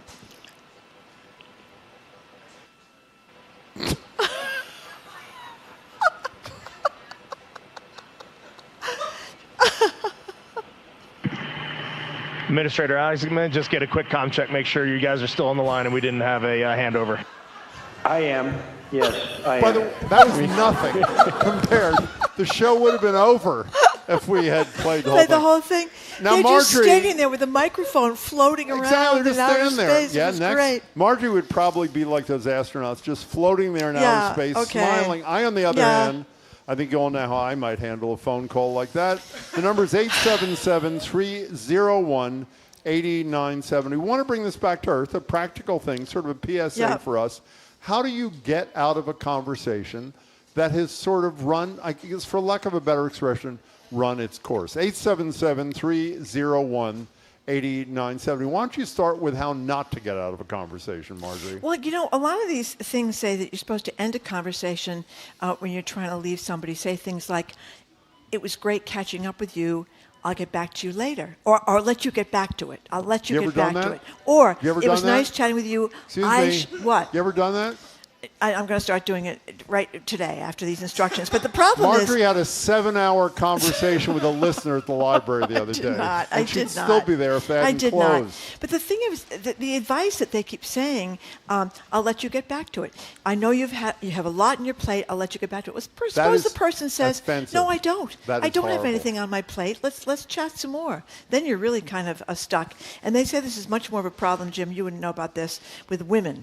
Because women, of course, are much more agreeable and engaging and responsive to people's emotional feelings. So they might be a little bit more inclined to adopt your motto, which is make no eye contact. Well, no, it's not my model. I'm glad you brought up that story. First of all, let me comment on what you said. The worst thing you can do is the first thing you agreed with me. This is what they said in the story. No. You never say, I'll let you get back to what you're doing. Yeah. They didn't say they want to get back to what they're doing. Well, that's the problem. It's offensive. Okay, so I am in Colorado at Denver Airport. I have no idea why. The day or two after John Kerry, who was with us for an hour yesterday, and by the way, we got phenomenal reaction to Secretary Kerry's what he had to say yesterday, and we thank him for his generous contribution of time. I happened to bump into John Kerry in the Denver airport. Jim and John. No, I'm not telling had her for a that. chat. It's not name. No, he knows famous people. And he's there with his he's with body. the jet set. He's there with his body person. Were you in the Class A American Airlines? What do they call the room where I was giving a speech at the airport. Jim was giving a speech. So I bump into John Kerry a day or two after he loses the presidency. What was it, 2004, I think? And I said to him,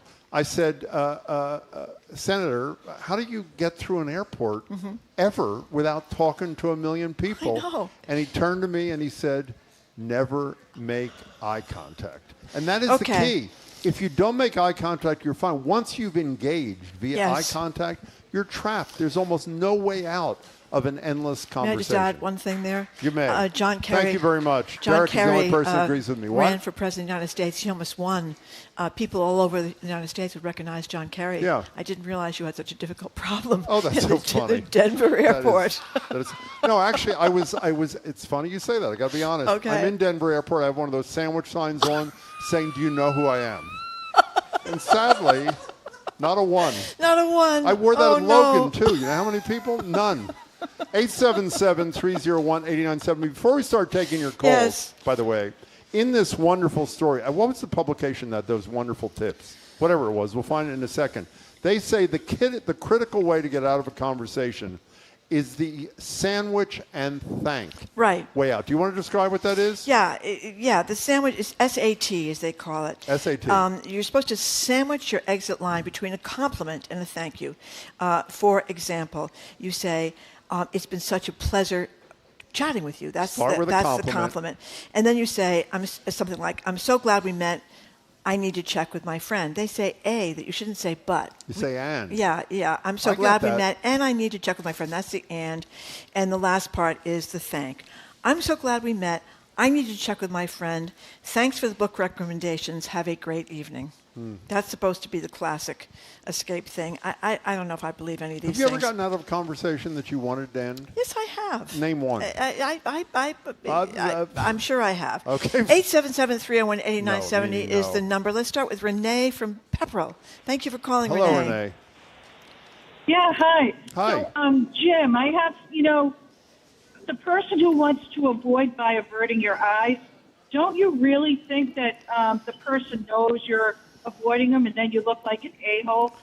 Well, I probably do most of the time anyway. But if you develop a certain skill set, you don't look at the person and avert your eyes. You just look straight ahead, for example, and then you don't have to worry. Well, they know that you see them. It's obvious. It's very obvious because you're in front of them. Yeah, well, that's a good point. I hadn't thought of that. Maybe they do know. But, there's another technique, and let's see if you think this. Remember when Elizabeth Warren was accused in the Boston Globe? Every member of Congress does this. I used to lobby down there. At least when they had cell phones. As soon as they see a reporter coming, they put their phone up to their ear and pretend they're talking to somebody. Do you think that would work, Renee?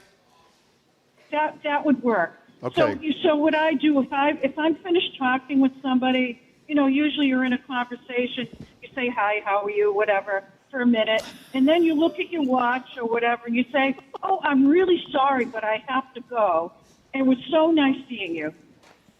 That's pretty good, Renee. You're good. Our coworkers say that every time I'm in a conversation with them, no matter when it is, I say I have a doctor's appointment in 5 minutes. It's true.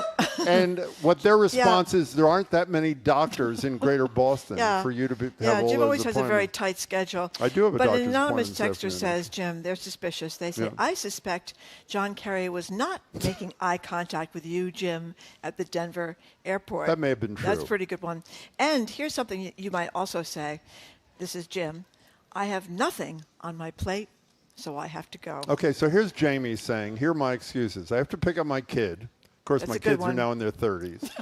I have to meet the Comcast guy. He actually hasn't been to my house in years. Yeah, that's a good Or one. I have a doctor's appointment. Yeah. Those are my regular excuses. But the reality, if people know you, they know they may not be real. But as long as the key to this thing, can I tell you something? Because I really am good at this. One, the key is to be polite. Polite, yeah. Two, the critical key is not to, what are you laughing about, Jamie? Because he finds it funny that you would be polite. The critical key is not to do that thing that everybody falls prey to that you mentioned at the beginning.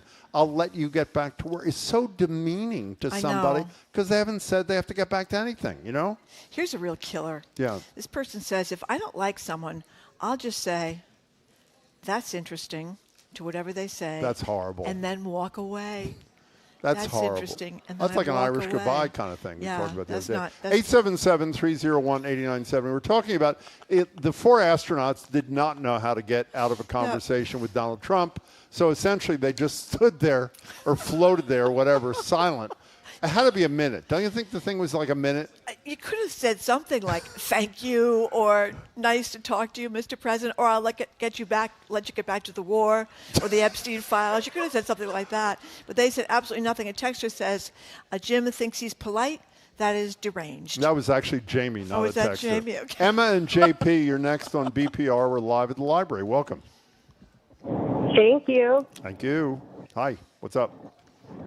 So I'm a therapist in Boston. I work at a community health center, so I figured maybe I'd have a good take on this. Thank you. My thing is about setting expectations for myself before I talk to someone. Mm-hmm. So if I know I'm going to get into a conversation with someone I highly dislike, I will say, I have 5 minutes. Oh, brilliant. Okay. And then very promptly hold them to that and leave. And on the other hand, I really respect what the astronauts did because I think there's nothing more powerful than meeting a narcissist or a sociopath with silence. That's a pretty good. Did you say you're a psychologist She's a at the beginning? Yeah. Therapist? Yeah, I'm a social worker. Okay. What do you do when you don't want to listen to your patient anymore? Well, I do love all my patients. I work at a recovery services program in South End. However, sometimes it is hard to get people out the door, and what I do then is I just stand up. Oh, stand up. That's a good one. Emma, you're a good one. You should write a little article on this. Emma, thank you for your call and your advice. We really appreciate it. Here's a good one, too. Earbuds in your ears at all times. And you can pretend you're having fake conversations with people so that when someone comes up Jamie's to talk to you. faking it right now. Yeah, that headphone hasn't worked in years. You're not. It's incredible. Some people say that they just get up and say, I got to go. Sorry. See you later. Well, by the way, can I say what Emma said? Well, I don't use that in conversations. It's a very good technique in a meeting you don't want to be at, or you don't want it to go terribly long, which is a variation on a theme. Establish the ground rules before it starts. Like she said, say you have 5 minutes. Say you have 10 minutes. Can you imagine yourself saying that? No. Yes, I have done that. When many have you done times. that? I'm on my way to the dentist. I got to go. Something like that. I'm driving into the parking lot. Marjorie, when we, at our prior radio station, we had a meeting every day with the program director. Yeah. There were 4 of us in the That's meeting. right. John Parker is with us here. Yep. Our producer, who is now a big star at star, BZ Radio, WBZ, Matt Shearer. Matt Shearer. And how long were those meetings? They went on for a long time. How long was I there? there? Jim got up and left after like 2 minutes, and the rest of us sat there for politely. You got to go. There for and that's another hour. Now, incidentally, we're going to take a break. No, we don't. We don't? Yes, we do. Before we do, though, we have our colleagues have exclusive footage, which I don't think anybody else has, of the astronauts after they got off that really uncomfortable call with the president. Here it is. Looks like I picked the wrong week to quit sniffing glue. They play that no matter what we're talking about. Pick the wrong week to quit amphetamines. It's the wrong week. Marjorie's favorite soundbite. That is my favorite Now we soundbite have to from take the a break. wonderful movie. Is that Airplane, isn't That it? is Airplane. Airplane, yeah. Okay, we're going to take a break. We're going to be right back. You're listening to Boston Public Radio live from the Boston Public Library, streaming at youtube.com/GBH News.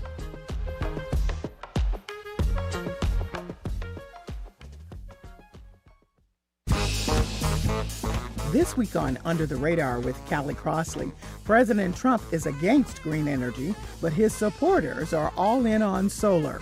The effects of this winter's record low snowfalls and threats to the Maine lobster industry. It's our environmental news roundtable. That's Under the Radar with me, Callie Crossley, Sunday night at 6 here on 89.7 GBH and the GBH app. Our programs are made possible thanks to you. And the Boston Speaker Series, announcing its upcoming season at Symphony Hall for 7 evenings featuring Pete Buttigieg, former UK Prime Minister Boris Johnson, war photographer Lindsay Addario, and former U.S. Ambassador to China Nicholas Burns. BostonSpeakers.org. And Brookmeadow at Cobb Center, an assisted living community offering wellness, care, and support services, including an on-site fitness specialist to help seniors stay physically active. More at brookmeadowslr.com.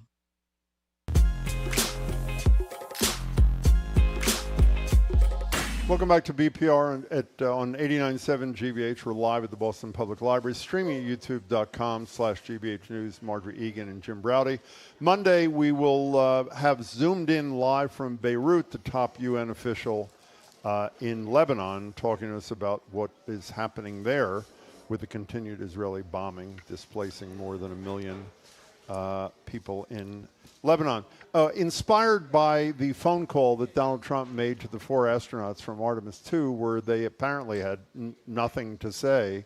There was about a minute worth of silence. We figured we'd bring it back down to earth and talk to you about how do you get out of a conversation you think that is, I'll be polite, run its course. And if you have thoughts, you call us at 877-301-8970. Here's some good advice, actually, from a texter. JP in Dorchester texts, oh, my daughter is texting me. I have to take this. That is a really good one. Yeah, you can really get a lot of mileage on making have to up have stories kids, though, about for your children. Yeah, it can lie all the time. Remember when Manny Ramirez used to, where the Red Sox would say his grandmother died like 30 times? His grandmother died over and over and over again. Here's a good one. Anonymous texter, here's my big tip. This is excellent. You take off your sock, hand it to the person talking. That'll end the conversation. That's awful. Real quick. Here's some people seem to have no problem with this. Except for Rhode Island Texan says when the conversation was getting stale, he just says, okay, had enough, and walks away. That would be really hard to do. And someone else says what you should do is you should start with your excuse. Begin the conversation with, as the therapist said, I've only got 5 minutes or 10 minutes. You know what another thing to do is? Keep moving. Keep moving. Or Motion don't make eye contact. Don't stop. And this, no, even if you make eye contact, keep moving all the time. He is moving like a tremendous machine. Well, like, and of course, his Secretariat winning the yes. Belmont Stakes by 30-some lengths. Now, listen, this is one. We're not supposed to mention Woody Allen anymore because he's done some bad things. It's too late. But someone one of the texters stole one of the great lines from his movie. What did he say? Remember when Woody Allen is talking to Christopher Walken? In the car, in the Volkswagen. I think was it in the car in the Volkswagen? In the car, or was it yeah. in his bedroom? It's I forget. pouring rain. Yeah, and Christopher Walken is going on, getting crazier and crazier. And Woody Allen says, I have to go back to planet Earth. That's great. Sorry, I got to return to planet Earth. That was a good night. And one of the person said it was a pity that, imagine the astronauts, they're that far away from Earth and they still can't get away from the Donald. By the way, we can't show the video, but I'm telling you, you really have to Google the video. It's incredible. Adele, you're in Providence. You're on BPR. Welcome to the show. Hi. Hi. If I'm face-to-face with someone, I tell them I have to go to the bathroom. Excellent. That's a good one. Way to the bathroom. Good one. Good one. And you can jiggle. And then the other one, I mean, if you're on the phone and you pick it up, you tell them there's somebody at the door and I've got to go. That's a good one. I like it, Somebody's Adele. ringing my doorbell. That's always a good one. You figured this out, Adele. I like it. 877, thank you, Adele. 877-301-8970. Here's an anonymous caller. One time I pretended to fall during a call and said I had to go. Okay. No, we're not playing that. We play that every day. We're not. No. That's a woman falling out of the bucket who was pressing wine grapes with her feet, which we play every day, no matter what we're talking about, even though it has nothing to do with anything except grapes. which we're not talking about. Lewis in Wakefield, welcome to the show. Thanks for calling. Hi. Thank you so much for taking my call. Long-time listener, first time calling. Oh, thank you, Lewis. Thank you. I don't know what I would do if I was one of the astronauts, because that's a very special scenario. Yeah. But I end up in these situations all the time in the office. I have to go into the office. I want to get my work done and go home, and I keep getting pulled into these chit-chat conversations. So what do you do? So what I do is I do listen attentively, and I find an exit point through a follow-up. So they're talking about something, I go, wow, that's so interesting. I can't wait to hear how that plays out. And then I assertively make my exit. I love that. I think that is good. Because you're basically complimenting the person for the topic about which they're speaking. That is brilliant. Does that work as well as it sounds? It does. I am considered to be like one of the, the best team players, like easy to talk to people. And I don't think that I would have that brand if I was impolitely shutting people down. So it's a nice balance. Lois, that was an excellent first call. Call us again soon. Thank you so much. We didn't mention the one, if someone is coming up and telling you something terrible, like, talking about your grandmother just died or your dog just got run over or something, and you feel terrible leaving, and when they're telling you about something like that. But this was what they suggest you say. I appreciate your sharing this difficult thing with me. It's clear this is a heavy topic. Would you like to talk about something else for a bit? I'm here for you, or would you like to talk about this later? Well, I want to talk a little bit more about it now, actually. If that, because you've been such a good listener. Can we continue this? You've really made me feel so much better. That's the problem. You're supposed to be able to read people's physical cues. Yeah, like if they're looking away, or they're checking their watch, or they're stepping back, or turning away from you. If they're nodding out in a conversation, that is generally a sign that you've overstayed your welcome. Okay. Anonymous texter, I have an extremely irritating relative who never leaves, arrives and never leaves. I've changed into my pajamas, come out of the bathroom, then handed them their coat. They finally got the message. Sometimes you do have to say, what's that? I go to bed now. I mean, sometimes you have guests at your house who are staying really, really late. Yeah. It's like really, that then you have to say, as far as I I got to go to bed. It's my bedtime. Yeah. 877-301-8977. Oh, we're almost done. No, we have time I'm for sorry. one more. Mark in Westford. Thank you for calling. Westwood to you. Westwood. Hi there, Mark. Hi. Hi, first-time caller, long-time listener. Oh, thank you. Thank you so much. No, pleasure is mine. When I have a conversation I want to get out of, when next point they bring up, I say, wow, that's a really confounding point. I'm going to need some time to think about it, but I'll get back to you. That's a good one. That's a good one. What if it's not a confounding point? Well, I was thinking if it's a sad one, like you guys were just talking about, it might work too. Wow, that's really confounding. I need some time to think about it, and I'll get back to you. Mark, thank you for your first call, too. We really, truly appreciate it. Okay. Thank you for all your calls and texts, but right now we are here for the debut of the Edgar B. Hurwitz III extravaganza right here at the Boston Public Library. Marjorie, I got to say, it is so nice to see you both here. That was an excellent segment. I'm going to let you get back to what you were doing. I've got to take Jim's kid to a doctor's appointment. That's right. Yeah, she's been calling him all day. Thank you for stepping in. I would bet you're really good. Marjorie is the worst. Because she's the kindest person. I would bet I am not. He makes these things up about me. No, that's totally me. true. I would guess you can make a really quick exit out of the conversation. I mean, the good thing is I'm pretty spastic, and I'm always moving from thing to thing and slightly flighty, so that can work for you in that situation where you're in a conversation with somebody, because it's not out of character then be like, oh, I just forgot I got it. Sorry, I'm really sorry, but I'll be right back. Yeah, so that's kind of generally my go-to. We should have talked about this in terms of dating. You know, what you're doing here at the coffee shop, and it's been a big mistake. Yeah, well, that's a little harder. I can tell you what to do. It's a little bit of a more difficult situation. Same thing the texter said. Change into your pajamas, give them their coat, and that's always say the word confounding. Let them get we back just to got what here, they were but doing. I decided I got to leave. I got a quick call. We've only been here for 2.5 minutes. Okay, so what are you going to do in your show? Yeah, what's with the show? Well, the big thing on the show is we're going to have magic on the radio with the one and only Arun Rath. Oh my gosh, it's going to be great. I'm really excited now. He has promised that this will work for those folks who are here in the library. We're really excited to see you. Now, we're going to be doling out some cards so they can participate in this. But also, if you were at home, go find some playing cards right now. 4 cards. You got to be willing to rip them up. But apparently, Arun is going to walk you through it, and you are going to astound yourself. This is what we've been promised. We're going to find out. We're curious to find out. Well, the pressure's on. Wait a second. For Arun. Have you ever watched him? Do we have any idea if he can do this? I have no idea. Oh my God, Jim, this is only one of 3 segments that could totally go off the rails in our show, which is part of the fun. So what are we'll the see other what segments? Are they as iffy as this one, or no? Well, yeah, they're even iffier. That's why I'm not talking about them. What are they? So we're gonna do our version. We're gonna do something that we call bad fibs, which is a little bit like something else you might have heard of. Right? So we don't want to say that word, but we're gonna do a little audience participation, bad fibs, and we're gonna have Tori Bedford from GBH News is gonna tell us what the real stories are, and then we're actually going to talk with a couple of scientists who work in Mount Auburn Cemetery, and what they're doing is they're making sure native amphibians, frogs, salamanders are kept alive in the cemetery. So cemetery, not just for dead people, also an amazing ecosystem. Can I give you a little advice? Go ahead.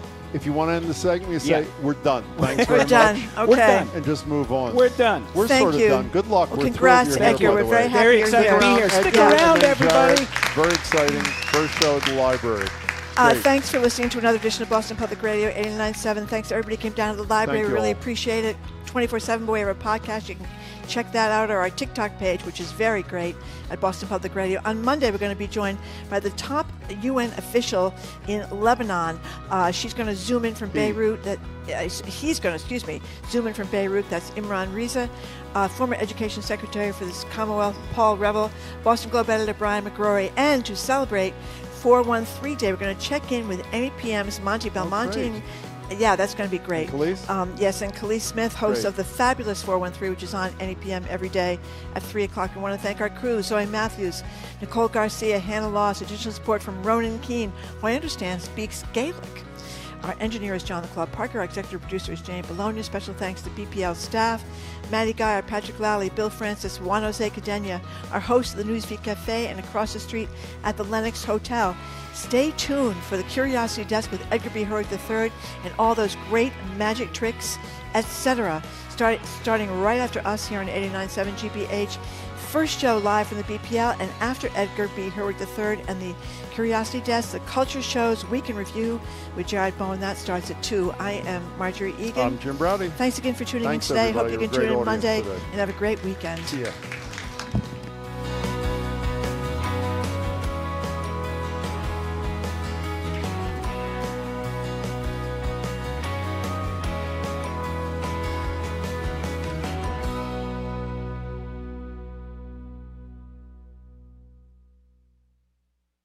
From the stories of centuries past to discoveries that will define our future, How Did We Get Here's how-tos and more. Journey with us down the rabbit hole on the Curiosity Desk. Coming up next on GBH 89.7. Support for GBH comes from you. And MIT Sloan Executive Education, helping professionals stay competitive with 2 to 3 day courses on AI essentials, strategic leadership, and more. Details at executive.mit.edu. And Schneider Electric, bringing sustainability advisory services to the Boston Athletic Association and committed to helping advance energy tech worldwide. Learn more about the Schneider Electric and BAA partnership at se.com. You're listening to 89.7 WGBH HD1 Boston. Online at gbhnews.org. GBH News. What matters to you? I'm Edgar B. Hurwitz III. Today on the Curiosity Desk, we're live at the Boston Public Library. If you're near Copley, come say hi. First up, it's a segment we're pretty sure is going to go off the rails, but we're doing it anyway. Not Mad Libs, which we're pretty sure we're not allowed to say, but bad fibs. Glad mibs, sad libs, whatever satisfies the GBH legal team. Then get ready to astound yourself.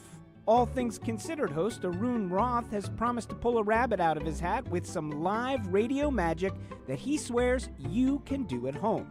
Plus, cemeteries aren't just for dead folks, people. They're teeming with life. One team of citizen scientists are working to uncover just how much there is at Mount Auburn.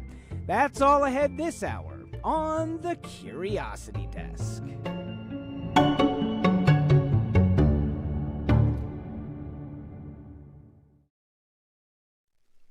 Live from NPR News, I'm Lakshmi Singh.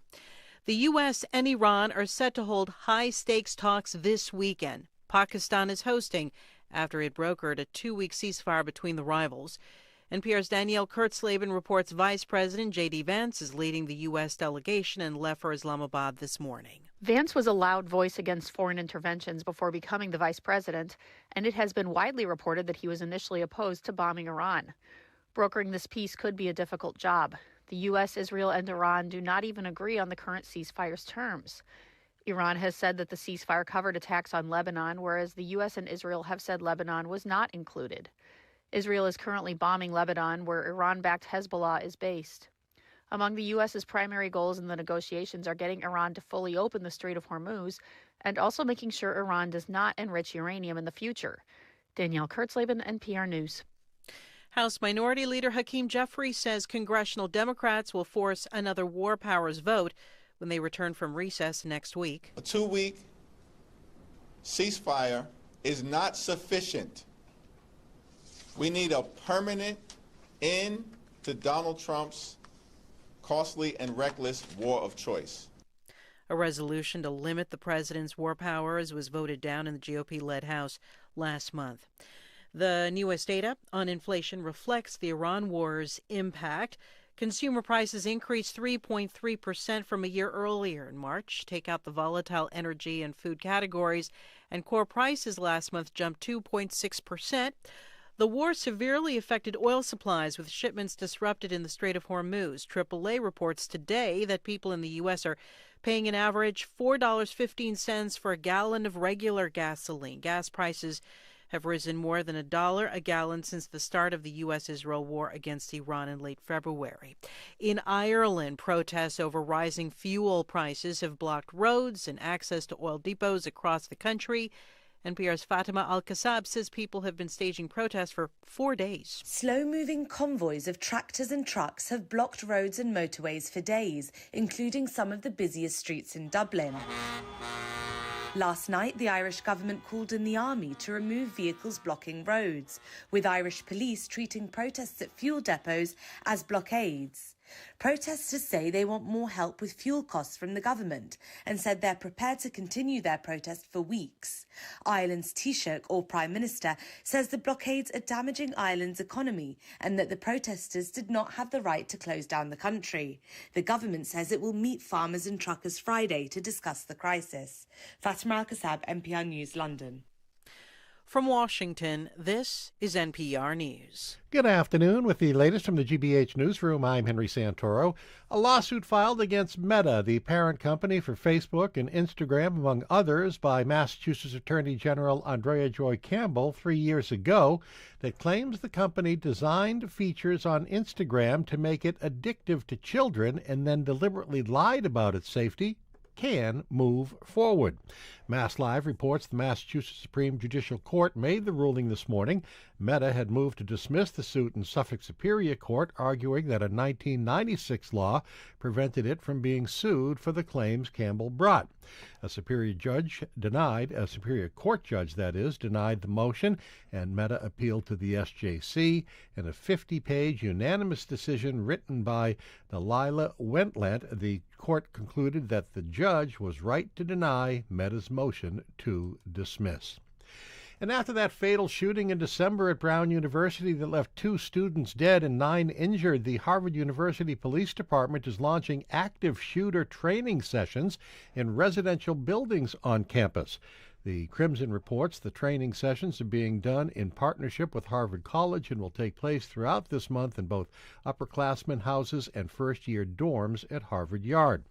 There's also a plan to expand the sessions campus-wide next fall. A spokesperson for Harvard says the first session took place this past Tuesday at Mather House and was led by the Harvard University Police Department. It's a beautiful 67 degrees outside. Great day to head to the library. This is GBH News. Support for NPR comes from NPR stations. Other contributors include Charles Schwab, offering investors choices like full-service wealth management, advice, investing, and trading on Thinkorswim. Learn more at schwab.com. And from the Doris Duke Foundation.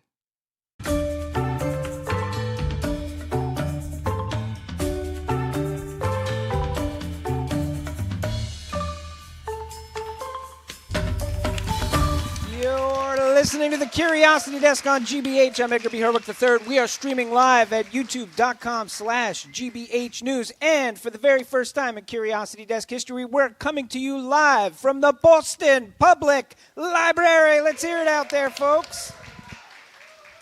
In about 15 minutes from now, All Things Considered host Arun Rath is going to perform magic for our audience here. And if you're listening at home, you can also participate in this. Now for another first on our show.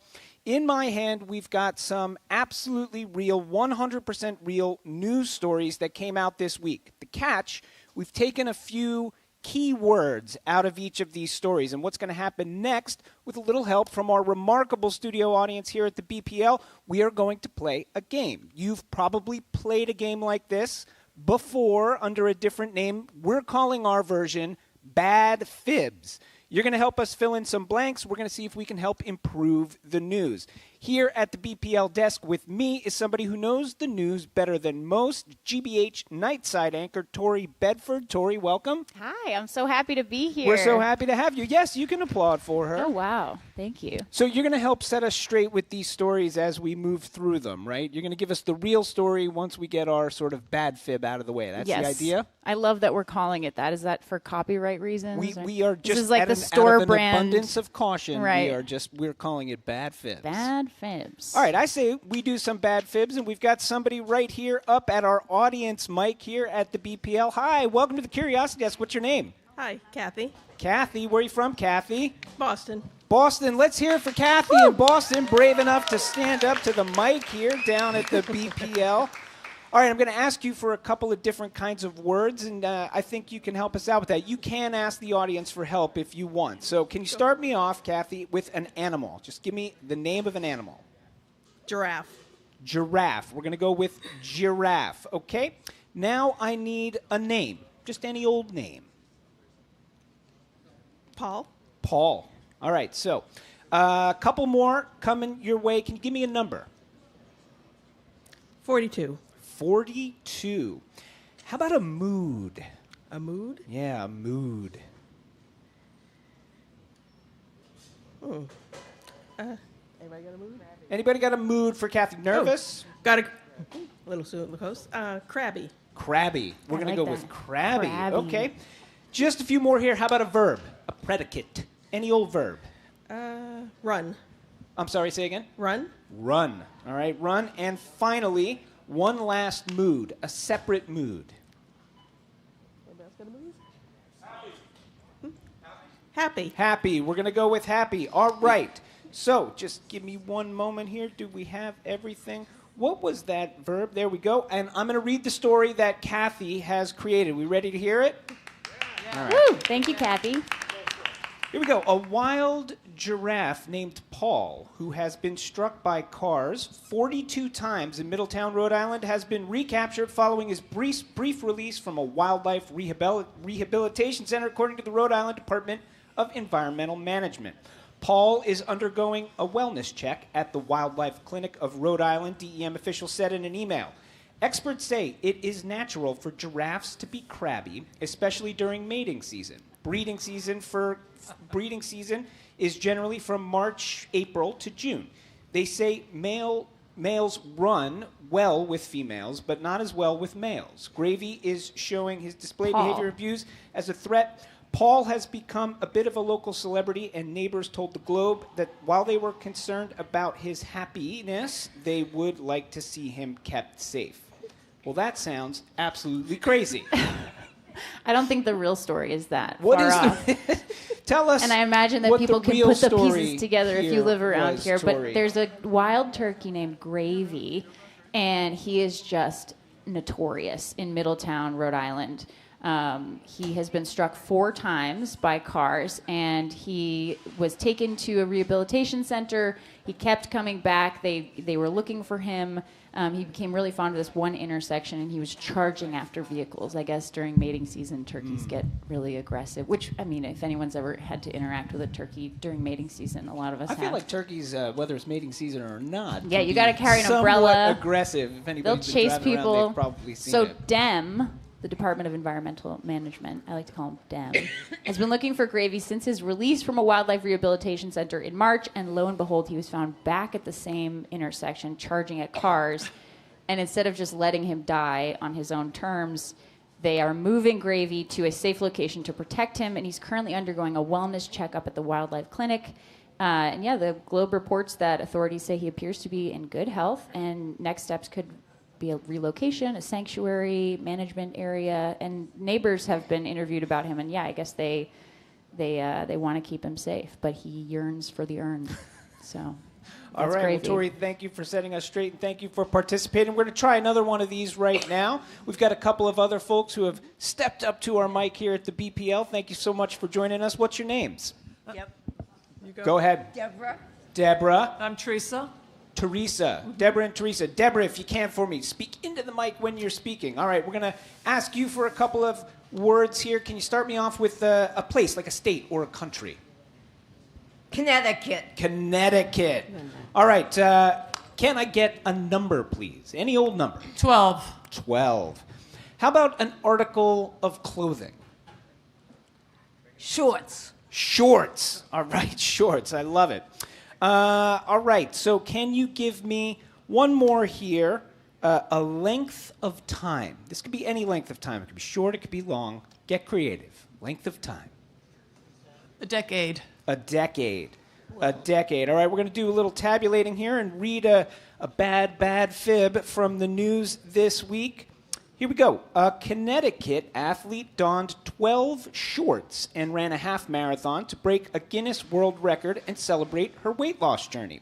Meredith Smith ran the Fort Smith half marathon on March 30th while wearing her 12 shorts, and the Guinness World Record has now confirmed she earned the title for the most shorts worn during a half marathon. She finished with a time just under a decade. Completing a running record was particularly special to me, she said. Trying to set this record by adding weight back to my body via shorts was like stepping back into my own shoes to physically see how far I've come. That is thanks to our participants for helping us come up with a bad fib. Tori, can you tell us what really happened with this? Was it a half marathon or was it not? I like shorts because it's like... You like shorts? The question of like if a dog wore pants, would it be on this half or the bottom half? Like it would look so wide. Okay, sorry. This is the real story. Tell us the real story. So what really crazy. happened That's this not week? the real story. An Arkansas athlete donned 55 T-shirts and ran a half marathon to break a Guinness World Record and celebrate her weight loss journey. That's amazing. Meredith Would you say Smith, 55 T-shirts? 55 T-shirts, That's 55 incredible. pants, 55 burgers, 55 fries. 55 layers of shirts. Guinness World Records has now confirmed she earned the title for most T-shirts worn during a half marathon female. Oh, so there's a difference. So there's a record. Some male has done a half marathon with more than 55 T-shirts, or 55 T-shirts, but he was quicker. Okay, Edgar, and I know you're interested because I'm honestly. Have you ever broken a Guinness record? No, I have I'm not broken shocked. a Guinness. Not yet. I am. We're working on you it. You seem like Should the type. we try? No let's offense. ask the Boston Public. Let's ask the Boston Public Library. Should we try to break a Guinness World Record down here sometime? Will you all come back for that? I don't think there. All have right, we're going to try been, one in the future. I don't think there have ever been this many people at the Curiosity Desk live at the BPL That's before. true. So It's a curiosity record. somebody if call not up a Guinness. Guinness World Record. No, the most T-shirts were. If you wanted to break this T-shirt wearing record, you would have to wear 138 T-shirts as a man for some reason. Thank you for the deep research on As a this. woman, I would have to wear 56, and I don't know how many a non-binary person would have to wear. But she finished with a time of under 3 hours and 30 minutes. So That's amazing. Good for her. All right. All right, we got one more of these bad fibs, and then we'll move on from this. Thanks, everybody, for participating. And right now, special thanks to the man who has stepped up to the microphone here at the BPL. Welcome to the Curiosity Desk. What's your name, sir? My name is Gus. Gus. Let's hear for Gus, Hi, everybody. Gus. Woo! All right, Gus. I'm gonna ask you to give me the name of a type of store, any kind of store. A pot shop. A pawn shop. No. Pot. Marijuana A pot shop. Oh, a pot shop. Okay. A pot shop. Do you know about that? All right, Pot? Gus. This is going to be intense, but I need 3 nouns. 3 different nouns. Help him out if you can, folks. Yeah, no. No. Ship. Ship. Fool. Fool. And horse. And horse. Ship, fool, and horse. Can I get an adjective? Extemporaneously. Extemporaneously. Gus bringing Yes, the Gus. big guns. Really appreciate it. Right. Gus, can you give me the name of a GBH host? Maybe Jim Browdy. Jim Browdy. Jim Browdy it is. All right. And can I get 2 numbers? 13. 13. And so many to choose from. 81. 81. 13 and 81. Finally, can I get the name of another type of store? A dress shop. A dress shop. Finally, an animal. Porcupine. Porcupine. And finally, Gus, I know I've thrown a lot at you, but I got to get one more from you. An item you might buy in a store.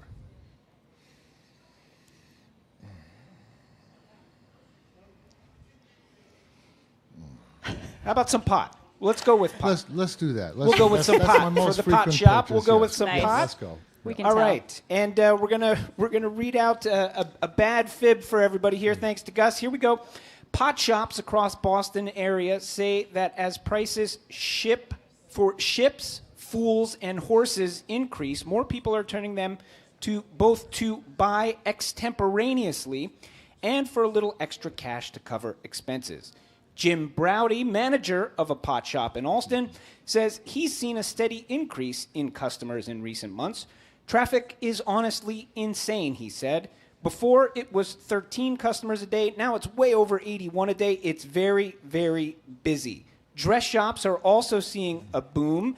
At the Porcupine Exchange Resale Pot Store, which has locations in Brookline and Somerville, one manager said there's been an uptick in business. Porcupine Exchange tends to do well in economically tough times as people look to save money on pot and or earn some extra cash. Thank you, Gus, for helping us out with a bad fib. Now, Tori, I know we've been turning to you for the real story in these situations, but right now, joining us via Zoom is the one and only GBH News' Marilyn Schairer, who actually reported the real version of this story this week. Hello, Marilyn. Welcome to the Curiosity Desk. Hello, and thank you. And I'm a little froggy. Sorry. I apologize. Okay. Well, I mean, it's all that reporting that you were doing and putting the story out into the world with all your heart and soul. It's taken its toll. But tell us about this story. What really happened? It's a great story, Edgar. We discovered it in our morning meeting. We just were talking about how people were trying to sell things to make money because of high prices, gasoline, groceries, things like that. And I started talking about Poshmark, where my sister-in-law works. And so I said, I wonder how thrift shops are doing and vintage shops. So that was how the story came about. And what did you learn? I learned a lot. I learned that Boston has a lot of thrift shops and vintage shops and consignment shops. And you know where I found a lot of them? Through a place called Meet Boston, where they have a marketing visitor center website, and they listed a lot of them. I've seen them. I shop at some of them, but I learned there are a lot more than I thought. And so in this story, not a pot shop and not a dress shop, but he wasn't far off though with the pawn shop. I know when he said pawn That's shop, right, I when was he like, said oh, he pawn got it shop. right. That's not going to be a bad That's thing right. at all. But so in this story, you are talking about a pawn shop and a particular thrift store. What's the Porcupine Exchange? What's that really? Well, it was a pawn shop in Boston, and he was very forthcoming. As you said in the, what do you call it, a fib? Bad fib. Bad fib. And you Bad are talking about Buffalo Exchange, the thrift store? Well, the pawn shop owner said that the business has been so brisk. In the last 7 months, it's gone from something like, 20 a day up to 80 a day, as Edgar had said. Yeah. And that people were coming in and selling everything from jewelry to designer bags. And I also learned that Massachusetts has a 3% interest rate. So if you do sell or want a loan from the pawn shop, it's a 3% interest rate that is set by them. Wow. So, did you talk to folks at all who were in these shops and get a sense of, just kind of how, I don't know if I want to say dire, but, how dire the times are that are sending people, it sounds like, in increased numbers in these places just to have a little scratch to make it by? Well, I mainly talked with the business owners, whether it's the thrift shop owner, the vintage store owner, the pawn shop owner, and they just were saying how foot traffic has been incredible. People are, some of the shops, like Tori said, Buffalo Exchange, you can sell, you can buy, you can consign, but then there are other shops like Diversity, the Diversity shop that we looked at, and they were saying there was something called the paradox of thrift. So when times are tough, such as they are now with groceries, gas prices, that people who normally don't buy used just won't start buying new. Who buy new won't start buying used. They'll just stop buying. Whereas people, he said, that who buy used will just buy less and they'll hold on to what they have. All right. Do you know where, I just have a quick question. Go ahead, Tori. Do you know where I can purchase 58 T-shirts at a good price? Just trying to break a record. Yeah. All right, that's all the time we have. Big thanks to GBH's Marilyn, Sharon, of course, Nightside anchor Tori Bedford for helping us out in our inaugural edition of Bad Fibs. Stay tuned to find out if we bring that back next week. Just ahead here, this week you will recognize his smoky baritone from years hosting All Things Considered. But did you know that Arun Rath is also a magician? Get those cards ready at home, and if you're here at the BPL, we've got some cards for you. This is the Curiosity Desk on GBH live from the Boston Public Library and streaming at youtube.com/GBH News. Don't go anywhere.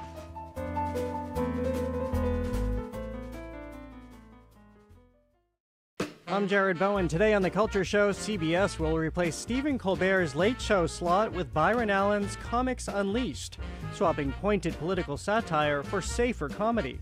Plus, the drama behind marketing the drama. Did pitching the movie as a rom-com backfire? And Governor Maura Healey's effort to ban social media for kids under 14. We take on that and more in our Week in Review today at 2 on 89.7 GBH.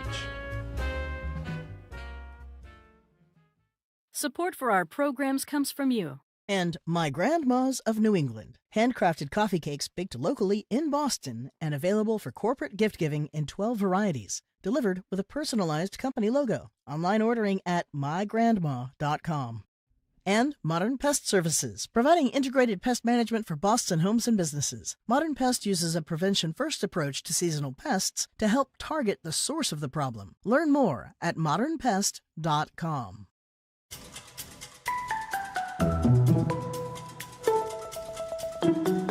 You are listening to the Curiosity Desk on GBH. I'm Edgar B. Herwick III. We are at our first ever live show at the Boston Public Library. Thanks again to everybody who's out. We are also streaming live at youtube.com/GBH News. To my left, you're right. If you don't recognize his face, you definitely recognize his voice. This is All Things Considered host Arun Rath with us. Let's hear it for him. Thank you. Something incredible about Arun, not only is he a radio host, but he is also a real-life, no-joke, honest-to-God magician. And in about 5 minutes or so, we are going to make some Curiosity Desk history, if not a Guinness record, with our first ever radio performance of magic on the air. If you want to participate at home, by the way, all you need are 4 standard run-of-the-mill playing cards that you don't mind ripping up. So you've got time to grab those right now.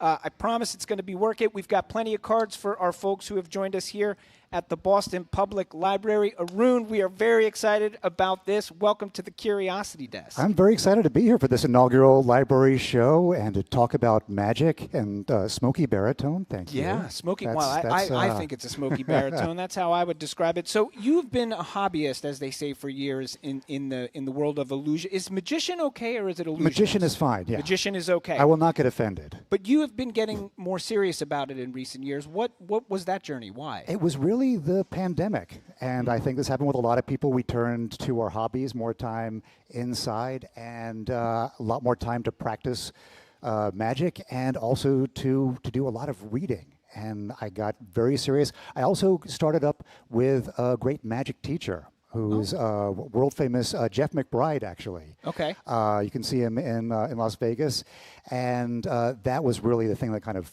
just sort of threw the gasoline on the fire and took me up to the next level. And a year after starting the lessons with Jeff, I was doing professional level shows. Wow, Yeah. that's incredible. How long had you been sort of, just sort of like trying magic a little on the side, et cetera? Is it something you'd been doing since the time you were young, or did you pick it up as an adult? It's sort of funny because I did it as a kid, and then as an adult, when my son was approaching his fourth birthday party, demanded I put on a magic show.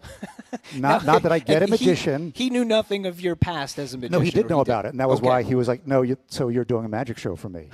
So I went and to a magic shop and started up again, and that year and every year since, I would do shows for his birthday and then his sister's birthday, and but just sort of hobbyist level though. That's awesome. Yeah. So it's not just you as a magician, but you also have a deep interest in the world of magic and the history of magic, and this is kind of an inaugural moment in a way for you, because you're going to be bringing magic in various ways to the GBH airwaves over the course of this next year. Tell us a little bit, besides this segment that we're doing and the trick that you're going to do for us in just a few minutes, how are you going to be bringing magic to the airwaves this year? Well, magic has a fantastic history in Massachusetts. Our first American magician who was a superstar magician back during the time when celebrity was first becoming a thing, his name was Richard Potter. He was born in Hopkinton. Really? In 1783, that would be the last year of the American Revolution, right? Wow. And so connecting with our America 250 stuff. And he was born son of an enslaved woman who was kidnapped from, I believe, Gambia when she was a child. Wow. And this was 4 or 5 years before emancipation in Massachusetts. And so he was born into a world where his legal status as a human being was uncertain. And obviously well before the Civil War, and once he had achieved renown as a magician, amazing thing is he would tour slave-owning states in the South and pretend to be an Indian magician. Because this was at a time when Indian magicians from the East, they were sort of a big thing. They were coming to the West. And so he would basically put on a turban, and it was still very brave to do that kind of thing. And we don't know an awful lot about him. And the reason we know anything, I just got to credit this book from John Hodson. It's called Richard Potter, America's First Black Celebrity. And that's who he was, this amazing story. And there's only this one book about him. We're going to be featuring John in this history because he's the guy who wrote it. He's actually working on a new version of this because he's discovered new information about Richard Potter's life that we'll be revealing for the first time. You're listening to the Curiosity Desk on GBH. We're making some radio magic with All Things Considered host and real-life magician Arun Rath. Do we have a sense of what kind of magic Richard Potter was doing? What was popular? What was a magic show like in this time period? It's interesting because a big part of it, he billed himself as a ventriloquist and a magician. But ventriloquism then was not the thing like with a dummy. It was more of what we would call throwing your voice. So he'd be at a dinner party and make the stuck pig talk and scare the hell out of everybody. Oh, cool. And that kind of thing. Also, something that's hard to describe, magic with a piece of paper called a trouble wit. Wait, say that again? A trouble wit. A trouble wit. And this was a sort of thing that you could basically make it into a variety of different things, and in the right hands, it was completely magical. And there was actually a magician in the Boston area who reconstructed Richard Potter's act. And we have some of that on tape. Sadly, he's passed away. I believe Richard Olson, I think, was his name. But we have audio of that, so we'll be able to give people a sense of what Richard Potter sounded like. Oh, that sounds fantastic. All right, Arun, we've done a lot of sort of forward promoting, as we say in the business, that you are going to do a trick, which apparently you have promised can be done by folks right here in the Boston Public Library and for folks listening at home. So I'm going to give one more beat here for folks at home to grab. What do they need? What do we need? Four playing cards. 4 playing cards. We've got some volunteers over here at the BPL who are going to do this trick along with you. Let's hear it for them.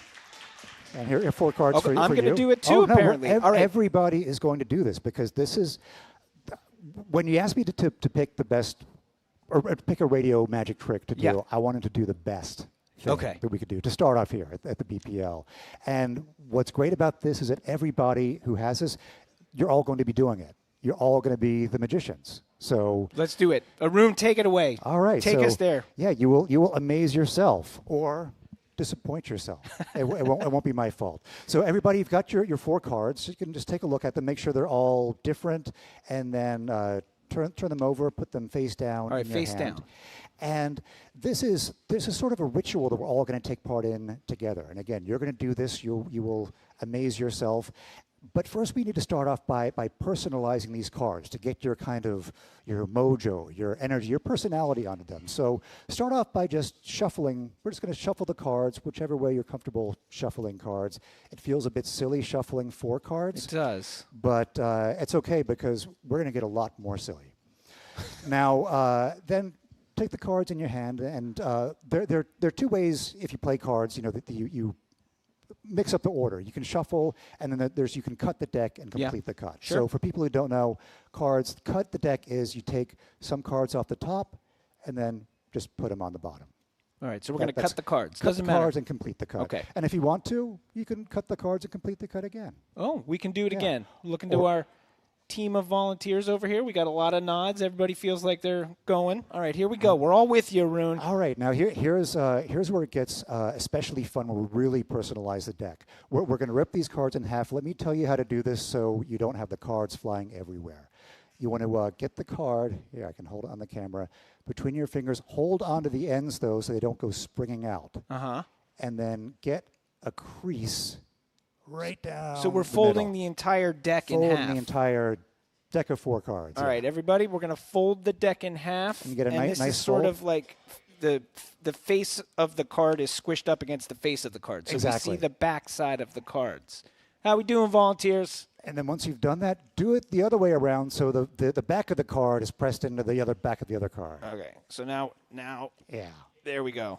And give it a couple good of feel, like these. couple of wiggles I back see. and forth to give it get it nice and weak. And then if you hold it between your hands like that and just tear it down the middle, it should go nice and easy. All right, we're tearing our. Ooh. Brilliant. All right, now what do we do? Now you're going to put one on top of the other. It doesn't matter which one goes on top. That's your choice. That's Okay, your one free on choice. top of the other. And now we've torn them up. We're really going to get these personalized and mixed up and weird. So first off, we'll do the cut a card. You do cut the cards. So it takes them off the top, put them on All the right, bottom. cut your cards, take some off the top, take the bottom, put them up. Doesn't matter where. Does it? No, just as long as they're Anywhere. going from top Yep. to the bottom. Yep. You can do it again if you want to. Do it again if you want. Another cut of the cards. I'm going for it. I don't know what you folks are doing. It's up to you. Now we'll get weirder. Take the top 3 cards off without looking at them and put them in the middle of the other cards. All right, so the top 3 cards, take them off, and then slide them into the middle. The exact middle or anywhere? And anywhere. Anywhere, just as sort long of as it's slide not them the into top the or the deck. bottom. All right. Right in the middle. Great. And, I forgot. Actually, this is the most important part of the trick. Good thing I remembered this. I'm glad you remembered now, Arun. Take the top card without looking at it and put it in your pocket or somewhere where you can get to it later. Top card. But don't look at it. That's Don't bad, look it's at that bad luck top card. if you look at it. I see you peeking over there. Don't peek. Okay, here we go. And also in a place where we're going to get rid of some of the other cards, so make sure it's in a place where you don't mix them up with the other pieces that we'll be messing around with. Now, back to mixing them up. Take the top 3 cards off, put them in the middle, anywhere. 3 cards off in the middle. Dunzo. Now, to get a bit more random, if you were born in the first 4 months of the year, don't do anything. Okay. If you were born Think about your birthday. in the second 4 months of the year, take 1 card. Uh-huh. If you were born in the last 4 months of the year, take 2 cards. And take those cards and get rid of them. Don't throw them on the ground because it's the library, but get rid of somewhere it. different from your other special card. Discard. Now, take 2 cards off the top. 2 cards. And you can trade one or both of them with a friend. Okay. Somebody next to you, if you want to. Will you trade with me? Would you trade with me, Arun? I would be happy Why, to. thank you for that trade. That was so kind. And then take your cards and then put them right in the middle again. Okay, into the middle. Okay. Into the middle. Now we've all done a bunch of individualized weird things Yes. to our stack Yes, of we have. cards.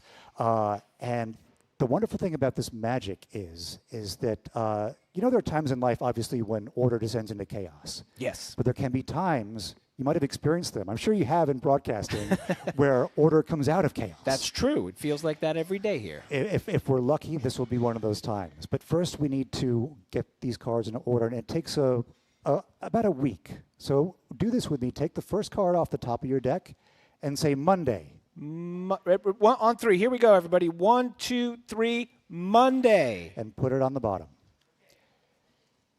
Next card, Tuesday. 1, 2, 3. Off the top. Tuesday. Put it on the bottom. Next card at the top. Wednesday. To the bottom. Thursday. To the bottom.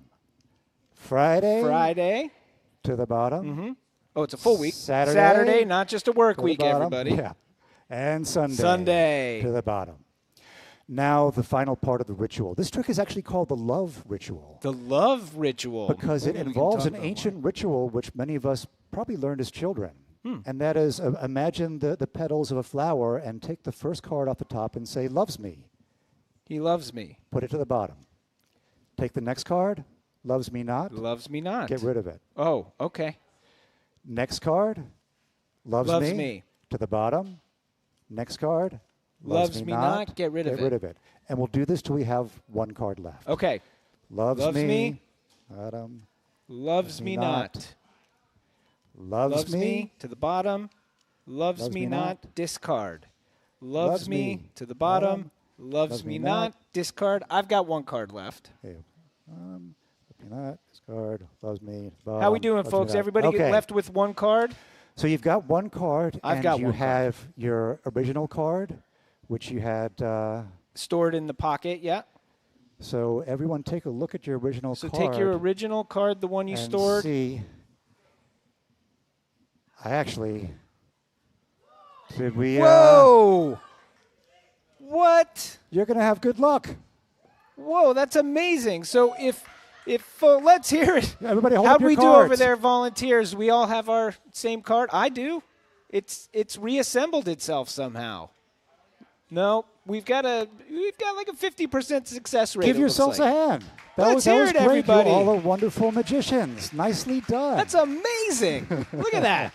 If you're watching on the stream or if you're down here at the library, look at that. It totally worked. Unbelievable. So, Arun. Can I tell you something funny? Yes, please I tell messed me up something mine. funny. What's that? I messed up mine. Oh, you messed up Yeah. yours? It didn't work? Well, you were sending your magic vibes Yeah. out. There were so many people that were taking your magic vibes. Exactly. You didn't have I any left for was yourself. How depleted. very thoughtful of you.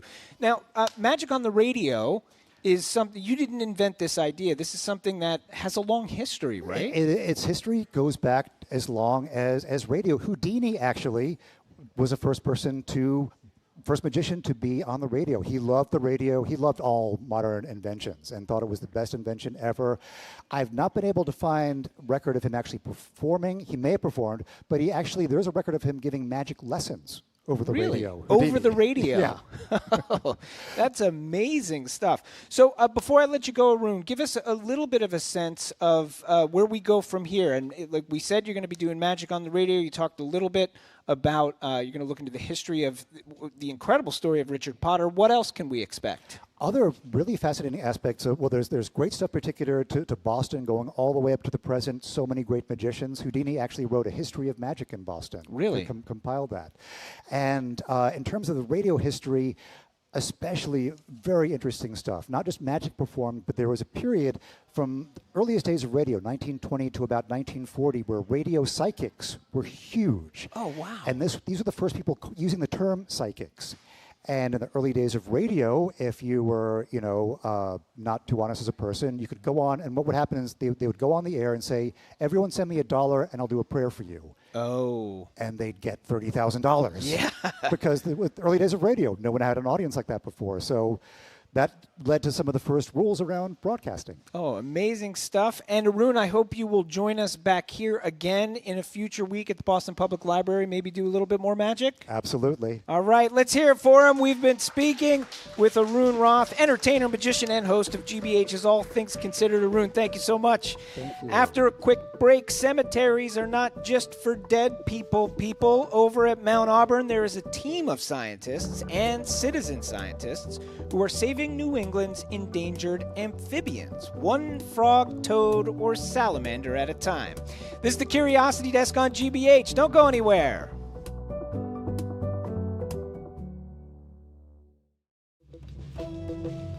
I'm Tori Bedford. Today on GBH's All Things Considered, the Boston area is seeing a surge in drivers looking to buy electric vehicles. And a reimagined version of baseball brings sound, skill, and joy to Fenway Park.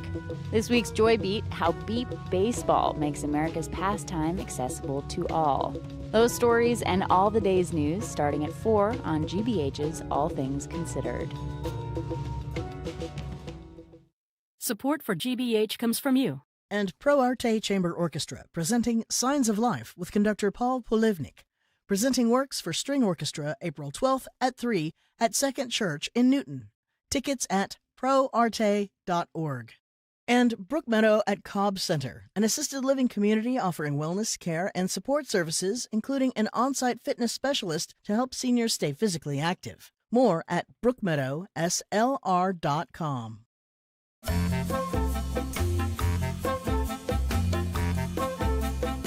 You're listening to the Curiosity Desk on GBH. I'm Edgar B. Herwick III. We are live at the Boston Public Library and streaming live at youtube.com/GBH News.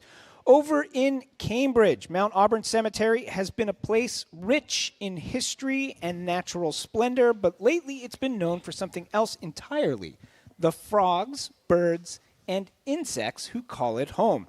Over the past decade, Mount Auburn's become a living laboratory where scientists are restoring species that have disappeared. With us to talk about the joy of hearing a peeping chorus in the middle of the city is one of those scientists, herpetologist Joe Martinez. Welcome. Thank you. And Bree Harvey, she's Mount Auburn's Vice President of Visitor Services. Bree, both of you, welcome to the Curiosity Desk. Thank you. So, Joe, tell us about how long this effort has been going on at the cemetery. Well, in terms, what we really do is monitor the populations that are there. So there's a population of spotted salamanders. We have 2 examples right here in this jar. Oh, wow, we've got some right here. Folks, if you look up on the screen or if you're watching our YouTube stream, holy cow, those are some 2 actual salamanders. That is taking me by surprise. Didn't know we were going to have that. That's amazing. Okay, yeah, and those were found dead in the water, but we preserved them, and so we're using them as demos. But I've been following this population. It was at the cemetery when I started about 22 years ago. So I go every spring with the nighttime rainfalls and the snow's melting in the middle of March going into April. And I and myself, some other people with flashlights go out in the rain, in the dark, and watch these guys come down to the breeding pool. It's an annual migration they do all around New England. But the population at Mount Auburn is the most urban and closest to the city of Boston. Wow, that's really something. So, I think about, Mount Auburn is historic. So historic, right? Like back in the 1840s and 50s, I've read that it was one of the most visited sort of tourist sites in the country. It was like right up there with like Mount Vernon and Niagara Falls, and then people would go to this cemetery. I guess as sort of a living lab now, is this a new era for Mount Auburn, or is this somehow just what it's always been?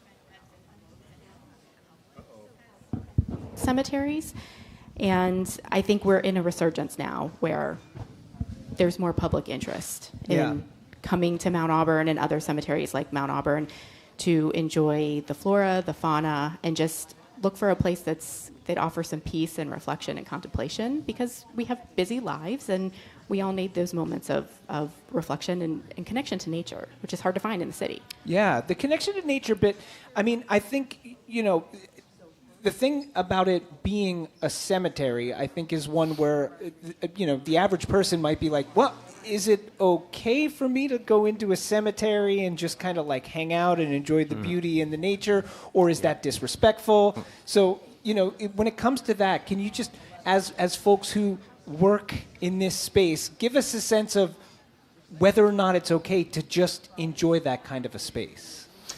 Yeah, I say there's so many small paths that go through the cemetery, and there is so much woodland and underbrush that it's set up such that you can walk around, staying on the paths, occasionally going off of them, and there's plenty of room for looking at stuff and exploring. When we go out at night, we're very careful because a lot of the stuff is moving on the ground and you don't want to accidentally step on them.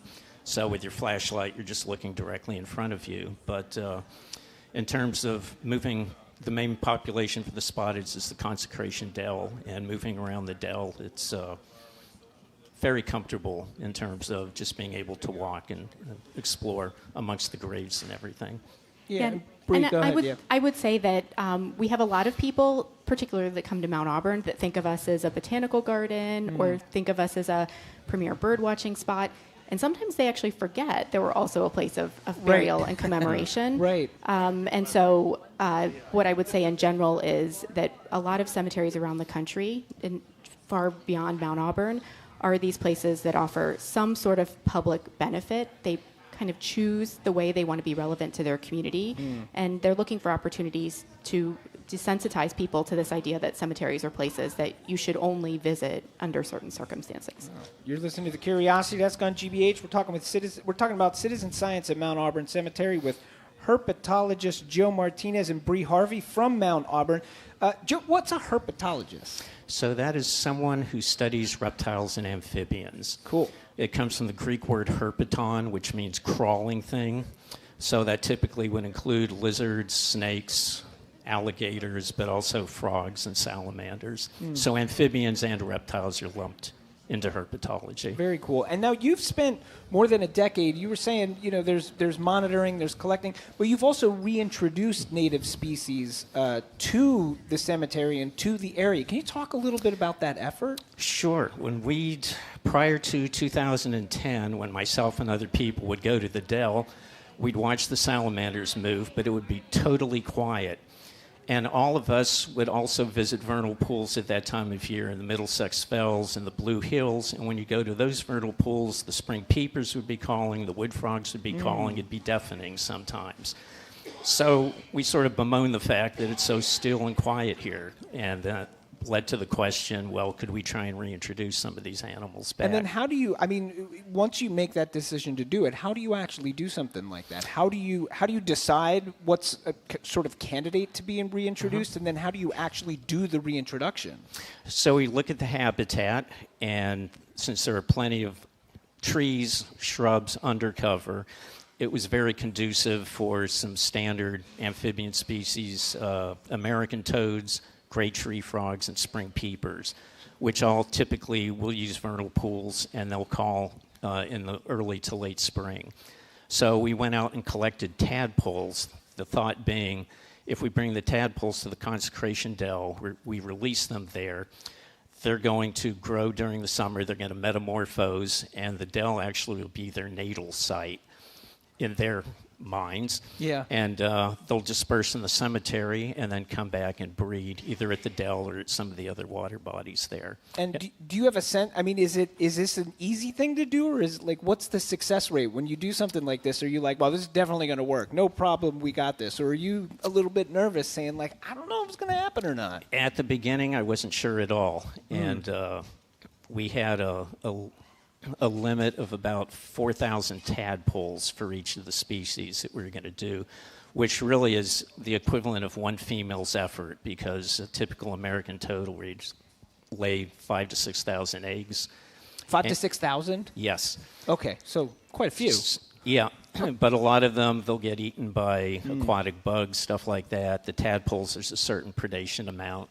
And then when they metamorphose, for the toads, they're really just the size of your pinky nail. They're very, very small, so there's predation there too. But we found out within 2 years of trying each species that, in fact, we'd come back in the spring and there'd be those species calling at the dell. So that indicated that they had grown up to become adults. The males will call when they're sexually ready. And so we'd reached that point, and then I'd stopped releasing tadpoles, and in the next year or two, we started seeing tadpoles, which meant they were successfully breeding. And now they've spread to the 3 other large water bodies in the cemetery. Very cool stuff. We're talking citizen science at Mount Auburn Cemetery with herpetologist Joe Martinez and Bree Harvey from Mount Auburn Cemetery. Bree, what has this meant for Mount Auburn? Presumably you like that this is happening. We absolutely do like that this is happening. Mount Auburn has really throughout its history, has been a place that has celebrated the wild landscape and has looked for opportunities to somewhat preserve some of the wild landscape that existed in this whole area before it was developed. And working with trying to protect what was already there, like the spotted salamander, and reintroducing some of the species that should be there is helping us to really honor our roots as an early conservation effort in America. And it's a fantastic opportunity for us to, again, bring people into the cemetery to recognize what a wonderful natural resource the cemetery is, and as well as being a cultural resource. And we, as part of our mission to help educate people about all that makes Mount Auburn special, we do take seriously our role in helping to educate the next generation of environmental stewards. And this is just a fantastic opportunity to do so. Yeah. I'll say also that even the bird watchers that come for the migrating birds note that the frogs are there now, and they enjoy the frog calls also. That's very cool. For folks who have not been to, because believe it or not, I think there are people who have not been to Mount Auburn Cemetery. I mean, I think it sort of looms large over this area. You've certainly heard of it, you hear about it, but not everybody has actually gone. Paint the picture for us a little bit. Like, what is there? You talk about bird watchers are coming there. We talk about the fact that there are these native salamanders and you're reintroducing native frogs. Presumably, there's all kinds of species of trees and other critters and creatures. What's the flora and the fauna and the footprint? What is it like there? Oh, it's hard to describe and succinctly. We are 175 acres straddled between Cambridge and Watertown. That acreage does include, as Joe already mentioned, 4 water bodies that have their own unique aesthetics and design. We are an accredited arboretum, and we do have approximately 5,000 trees at Mount Auburn. 5,000 trees. 5,000 trees. Incredible. You've got champion trees also. We have champion trees, which unusual is the largest trees. tree in the state for that species. We've got an incredible tree collection. It's one of the things we are known for. And an incredible collection of designed gardens throughout the landscape. And then, of course, as a cemetery, we also are a place where you can come and learn about local history by visiting the graves of the people who are buried there that helped to shape our community. And we are open to the public every day of the year. So really, it's a place where you can come and explore on your own. We have visitor resources to help with that. But we also do walking tours. We have events throughout the year to help people dive a little bit deeper into our different facets and connect with our content experts.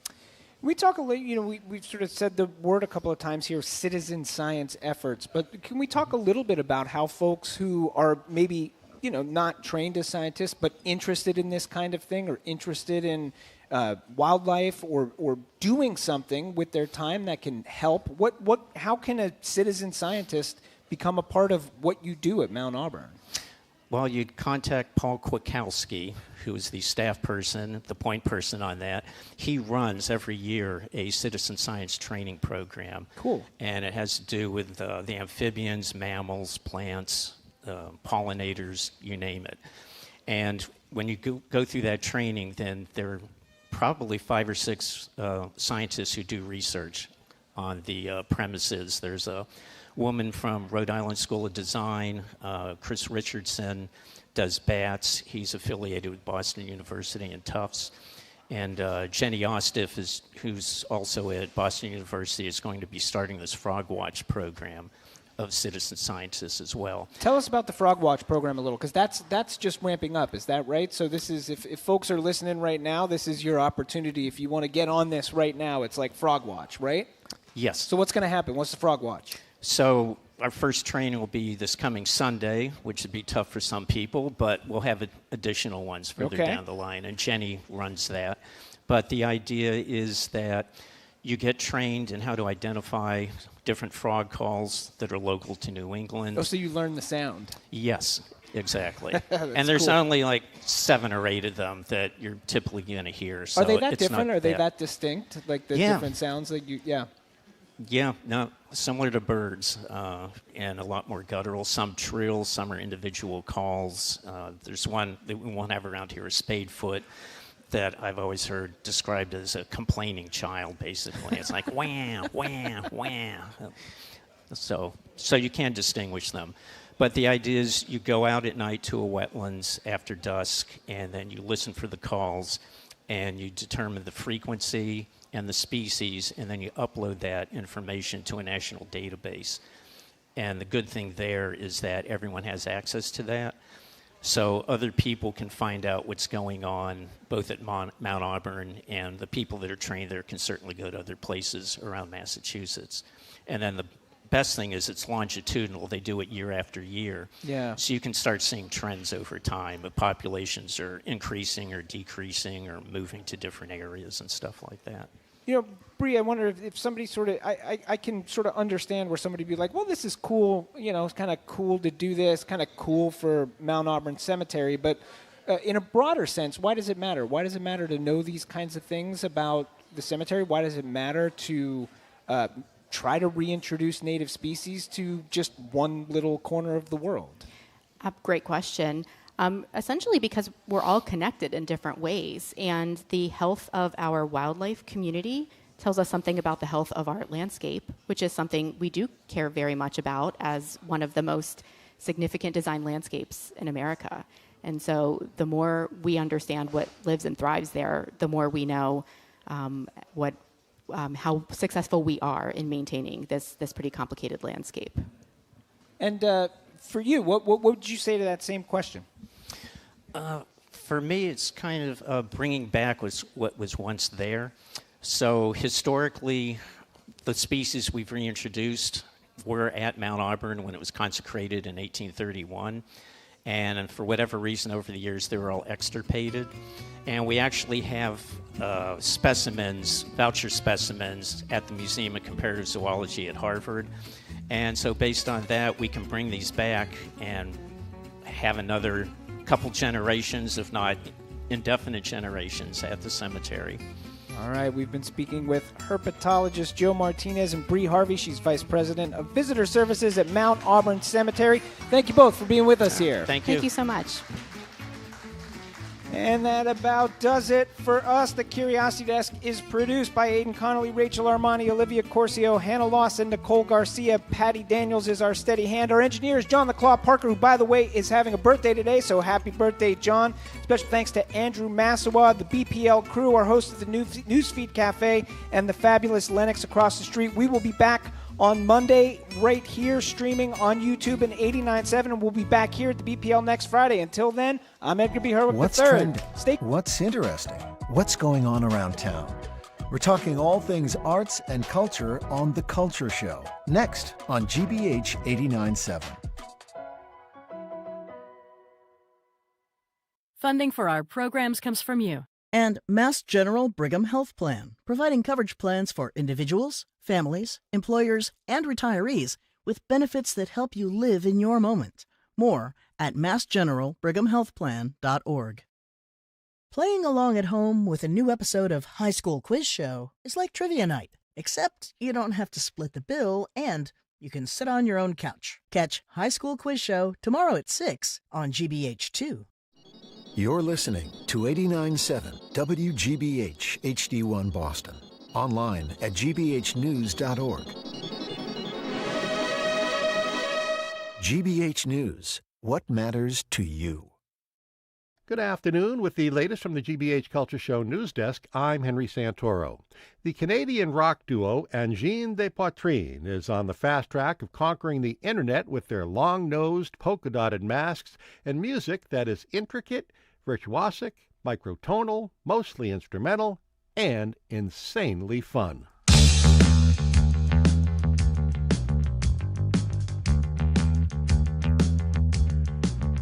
Angine de Poitrine is from Quebec. Its name is French for angina pectoris, the chest pain that can precede a heart attack. The band has two members, one on drums, the other who plays a double-neck guitar and bass with frets that divide each octave into 24 notes instead of the usual 12.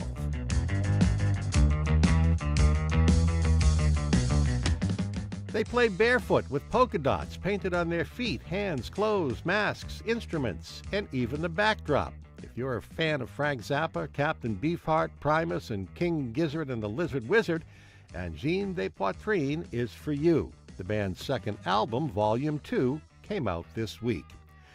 And Saturday Night Live will wrap up its 51st season next month with a trio of tremendous musical guests. Olivia Rodrigo will not only perform on May 2nd, but she'll also make her hosting debut on the same night. And then a week later, on May 9th, Noah Kahan will perform songs from his LP, The Great Divide. And the season wraps up on May 16th with none other than Sir Paul McCartney, who will play music from his upcoming album, The Boys of Dungeon Lane. But it is Paul McCartney, so you can't rule out a Beatles tune. That's this edition of the GBH News Weekly Friday Afternoon Culture Cast. I'm Henry Santoro. Next up, The Culture Show, with my friend and yours, Jared Bowen, live at the Boston Public Library. I'm Jared Bowen. This is The Culture Show. Coming up today, are late-night laughs going lukewarm? CBS is pushing Stephen Colbert aside and outsourcing his slot to Byron Allen. We'll look at what it means to replace barbed breaking news satire with Allen's looser, lighter, less political comedy showcase. From small screen shenanigans to silver screen shakeups, the drama is living up to its title off-screen, too. A24 sold the film as a pre-wedding rom-com, only to draw backlash when audiences found something black-hearted and brooding underneath. Plus, the Rocky Horror Show is back on Broadway, but producers are caught in a time warp. How much audience participation can they tolerate before the callbacks, chaos, and camp overshadow the stage? And Governor Maura Healey is taking on big tech. She's introduced an effort to keep kids off social media and is cracking down on the addictive features built into their platforms. Is this the nanny state in action, or a necessary check on an industry that thrives on keeping children hooked? And what's for dinner? For the Artemis II mission, that question is literally up in the air. We'll take a look at what's on NASA's menu for the moon mission. That and more right now on our Week in Review. The Culture Show is made possible in part by a generous contribution from the Fiducia Fund, proud to support this station's arts and culture programming.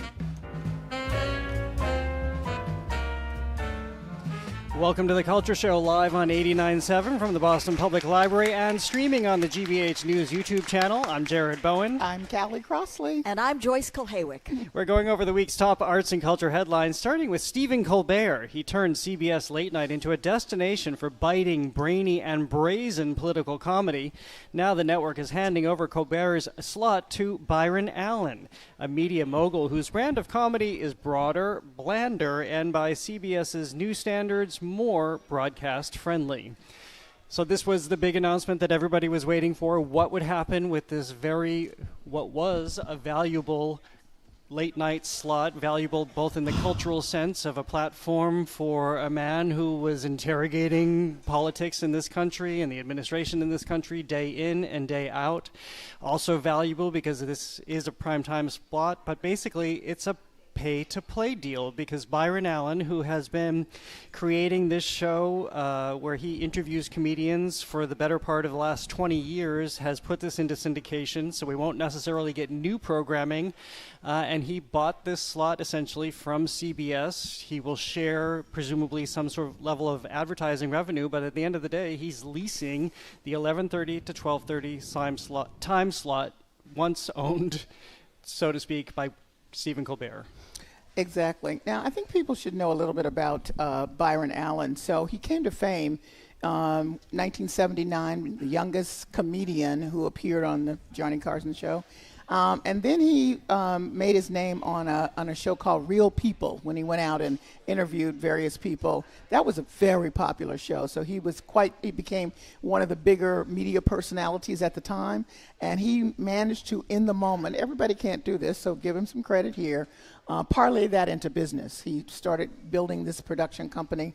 And so the Allen Group, as it's called, is this production company, and he owns quite a bit of properties, including, I was reminded today, the Weather Channel.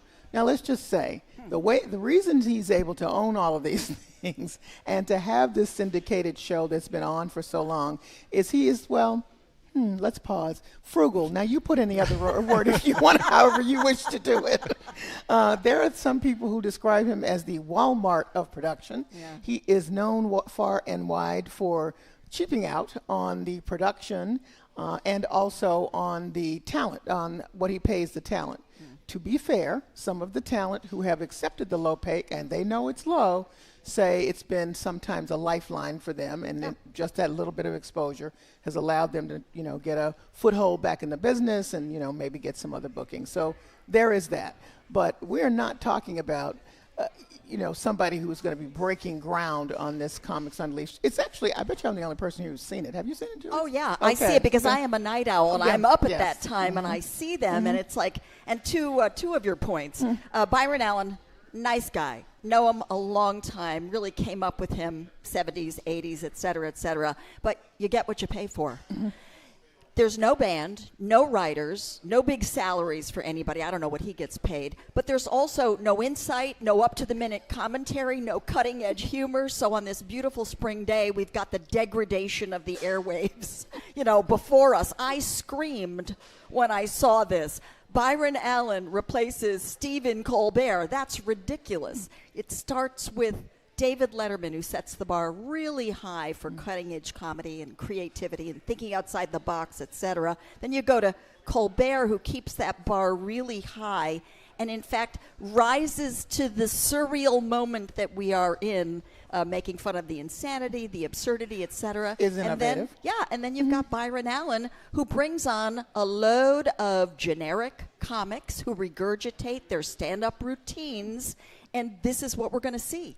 So, this is sad, if anything. So just so I can underscore this point, that basically CBS has turned over this time slot, and they don't really care, essentially, what's in the time slot. Because, again, because this is a syndicated show, and he's been on at 12:30 since taking over for Corden. This is why Joyce has been able, and other people have already been able to see his work.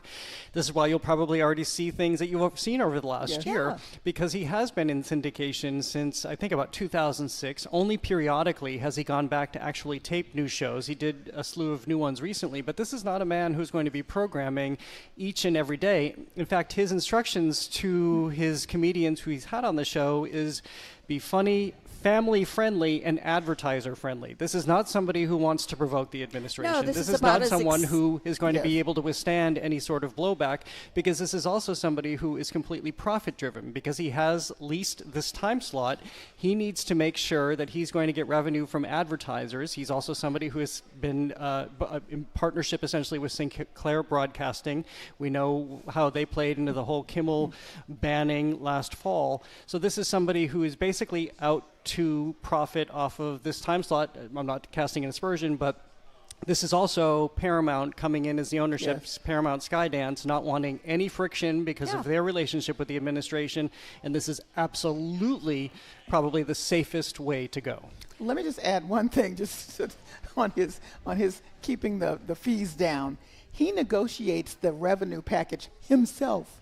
So therefore, he gets all. Normally you would have to split that with somebody whose job it is to do that. So he doesn't even pay a lawyer. There you go. he gets all of the revenue himself. I will say this: you can try to control those comics as much as you can, but having seen the show, even some of the older ones, and I haven't seen the new ones, every now and then something slips out because they are who they are and they're talking about their experiences. Every now and then something slips out. Exactly. But this is not where you're going to go for anybody who's really going to sort of kick down the door. No. This is not going to be up to the minute. Right. And so, you know, it's funny, it's entertaining. It can be. But it's Some about nights as it's like you just sit there and look at exciting them. as a bowl of oatmeal, Right. really. And that's what they want. When you said Walmart, I thought you were going to say wallpaper. Yes. But it's really kind of all the same thing, isn't it? And if there are any is. expenses, I guess Byron Allen is going to pick up the tab. It Yes. is all on him. But not to worry. He apparently knows how to do that and cut all the right corners. Yep. Well, before we leave this,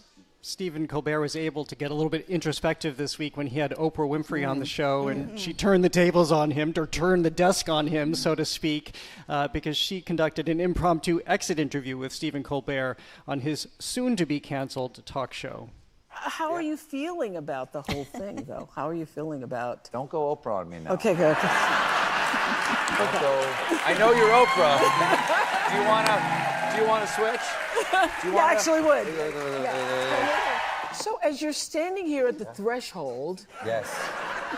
Yes. ...of what's about to be done and what you're stepping into, what do you feel like in this moment you most want to release? I don't want to let anything go yet. You don't? Because I still have a white-knuckle grip on all these people who I love, who I've worked with all these years. And of course, he's only going to go till about the third week of May. Byron Allen's show will start the next night. And so this is just a moment for us to realize that this is late-night television changing dramatically, one down.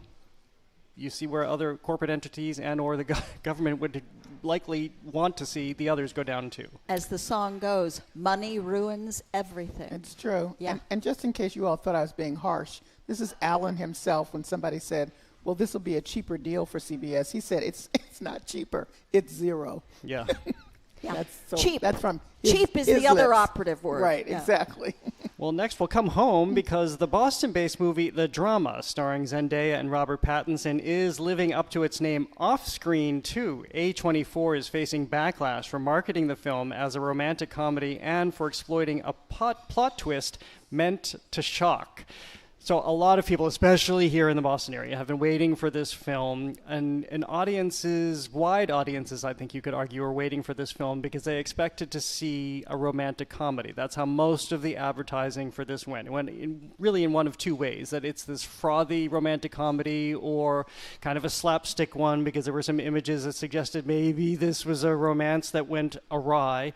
And they also played into this plot twist that was going to come, which is not necessarily new for marketing departments to be very separate from the editorial department, but this has a lot of people upset. This is a little bit difficult for us to talk about because there is this major plot twist that I don't personally want to give away because I saw the film this week without knowing anything about it, and I have to say I really liked the film. I appreciated where it goes in this moment, but essentially it goes down to these two characters who are about to be married, and they're out with friends one night having drinks. They play the game, what's the worst thing you've ever done? And what Zendaya's character has done as an admission in front of her soon-to-be husband shocks him profoundly, and it becomes a question of whether or not he can move forward with this. Joyce, I'll go to you on this one because you also saw it this week. Yeah. Kelly, I know that you haven't seen it yet, Right. but I think it's two issues here, what the film is and then what the studio did with it. Yeah, I don't have any problem with what the studio did with it. I didn't think it was just a rom-com. I mean, there were things in it where you saw previews, she's holding a knife and he's got a bloodied face, so clearly there was more than a rom-com going on here. That is all beside the point. I thought this was a smart, daring, well-constructed, well-acted film, brilliant casting with two very likable stars, Robert Pattinson and Zendaya, which is good, because what this film asks us to do is to humanize people in their darkest moments. And I think that's important. The movie asks us to see each other as human beings, and we are both saintly and bestial, but we must own that with compassion in the context of a brutal world that really wants to exploit and capitalize on the drama of our worst moments. And you can look at, social media, and you can look at gambling outlets. The drama around this film, to me, is ironically what the movie is about. But it asks us to see ourselves whole. The villain in the film, I think, is not Zendaya, but her friend, who I think's her worst moment is worse than Zendaya. Yeah. And I will. Go ahead, Well, Kelly. I just wanted to say I had already decided I wasn't going to see it because it looked like the twist was going to be a horror thing because of that knife. I have to say I am sick and tired of all of these people. I think it was A24 did The Materialist too. Do not tell me something's a rom-com because I really want it to be a rom-com and so, you see the knife and I thought, okay, it's got to be a horror thing. I'm not going to see. I would just like a rom-com. Period. Stop it with it. Just leave rom-com alone. Say it's a drama. Do whatever you want. But I am resentful of that. So that's the first thing. The second thing is I looked ahead because I know I'm not going to see it to find out what the spoiler was. And I will say this. It can be constructed well. It can be directed well, acted well, as I'm sure it is. But what the twist is all about, my question is, did it have to be that? Can't you find something equally damaging, something that would upset all of us or cause us to think in the way and have the discussion that we're having now or that you two are having more deeply without that? That's all I'm going to say for people who haven't seen it. So this is where I'll come in and say yes, and this is where the marketing team went awry, because I think that they have now clouded how people are going into this film, and people are coming out resentful because it's not the film they saw. I had the fortune of going into it again without knowing anything about it and really appreciated this film coming from it at a different perspective than Joyce, because I saw this more as, rather than an examination of the personality of individuals and or a relationship, but an analysis of society. And how do you give up something that you love so much when you learn something so bad about it? I talked about this on the air earlier this week, but I happened to see it Tuesday at a time when our president was talking about blowing another civilization off the planet, basically, by 8 p.m. in terms of how he was thinking about Iran. And I was thinking, as of watching this film and Robert Pattinson trying to reconcile this moral revulsion he suddenly has for his soon-to-be wife, and thinking, how do I reconcile my own feelings about America right now? So this is why I think this film is extraordinarily sharp and very perceptive, and it's so unfortunate that the message is getting lost because people think that it's April and the flowers are blooming and they're going to get this romance that's not happening. People need to see this film, and I'm going to tweak slightly what you just said, Jared, because I see this as a much larger issue, that this is really about human beings and what we are capable of. There is no one here who hasn't had more than one worst moment. And every single person in that movie confessed to something that was truly awful. And I think some of them were worse than what she said. Exactly, which has been lost in So this. it is hypocritical for any of them to pass judgment, which to me is toxic and uncivilized, and is the point of the film, that we need to handle who we are as a species with some degree of grace, compassion, and understanding. And I found the ending extraordinarily redemptive. So that's all I'm going to say. Go see it. And I don't know what people expect. You can't have a control over a movie. Come on. Give yourselves over to it. Go in the dark and take what comes and use it to stimulate some thinking outside the box for yourselves. This film deals directly with some fundamental issues about who we are as human beings. I know we're all taking a final bite of the apple on this one, but Callie, to your point, is what Zendaya's character admits to necessary for this film? A lot of people again, we're not going to say what she admits to, but a lot of people have said they would appreciate some sort of trigger warning before this. Oh, please. I don't agree with that either, because what you're going to see in this film is no worse than what we are seeing all around the world on a daily basis. Well, I don't agree with that there should be a trigger warning, but my question to the filmmakers is, there are so many awful things people have done. Did it have to be this awful thing? Yeah. I think that's a legitimate question to ask, because as people see it, there are a lot of reverberations and for other people out there. So that's why I asked that question. And I think that's fine. And listen, I don't like twists like this. So if it's not a rom-com, I wasn't going to go see this thing anyway. So there you go. And you all can tell me about the moral lacking that I already know exists. Go see it, Kelly. All right, we're going to make a sizable turn now as we move to New York, where the Rocky Horror Show is back on Broadway. But now the Broadway revival's creative team finds itself in a time warp, caught between honoring the gleeful audience anarchy that made the musical legendary, while also keeping that chaos from taking over the night. So this is one of the biggest openings on Broadway this season. It has an incredibly starry cast. Rachel Dratch, Luke Evans, I mean, it just goes on and on and on. This is at Studio 54, the Roundabout Theater Space. 1,000 people there, and yes, people are showing up in costumes, but I think what they didn't count on is that when you have a big Broadway show, you have a lot of Rocky Horror fans who are going to this as though they're going to a midnight screening, and they are, at least in previews, they were yelling, I don't know that they were throwing rice onto the stage, but they were causing kind of a ruckus, which has made them rethink how they do this. Well, here we have it. We have the etiquette question of the century. Yeah, I think we're going to get into the drama is nothing compared to what we're about to have here. Yeah. Because, the whole experience of this thing, after it failed in its initial, theater and then movie thing, and became a cult, then the whole part of the culture of it is the immersion of it and the people speaking back and the people acting out. That's what it is. So if you decide you want to make a starry rendition of it and put it on Broadway, do not expect less. People are coming to do that. But they are also, what they should have thought about is that just go to any regular theater to see any movie. People think they are at home. And they are having great discussions. I was in a theater with 2 other people and myself last week. Are you kidding? I wanted to kill those 2 people. If I may say. Wait, during the movie they were having? The movie. Oh, no, I would kill those people. I'm at home screaming at the TV all the time, saying stuff to myself. I am in the theater. Now I can switch behavior. I'm saying there are people who don't know because all they've been doing is streaming. They're used to talking back. So you got that as a foundation, and then on top of that, what they understand and appreciate as an immersive experience. Forget it, people. That's going to happen. Yeah. I do agree with you on this. That the Rocky Horror Picture Show is really all about liberation, right? It's particularly meeting this moment with this rise of conservatism. It's pushing back against everybody's right to be exactly who they want to be.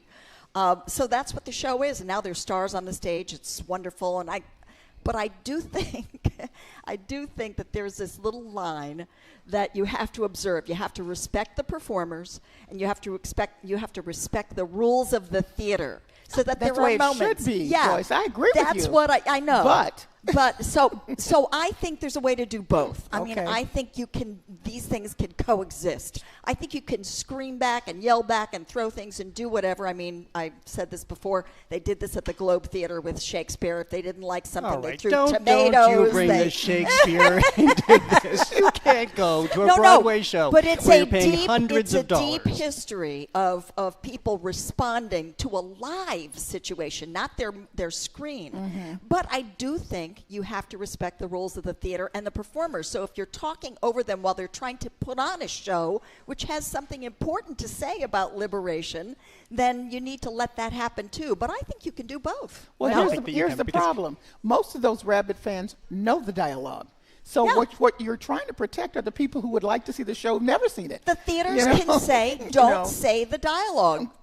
Fill in the gaps. But let me tell you, that would not be my going advice. To work. Yeah, they're saying it. Yeah. They have a warning. They have a warning on stage. They have all of that. They're probably going to need a little ushers, surly ushers. You know who I was thinking of? What's her name? Patty LaPone. Patty LaPone. Say and hello.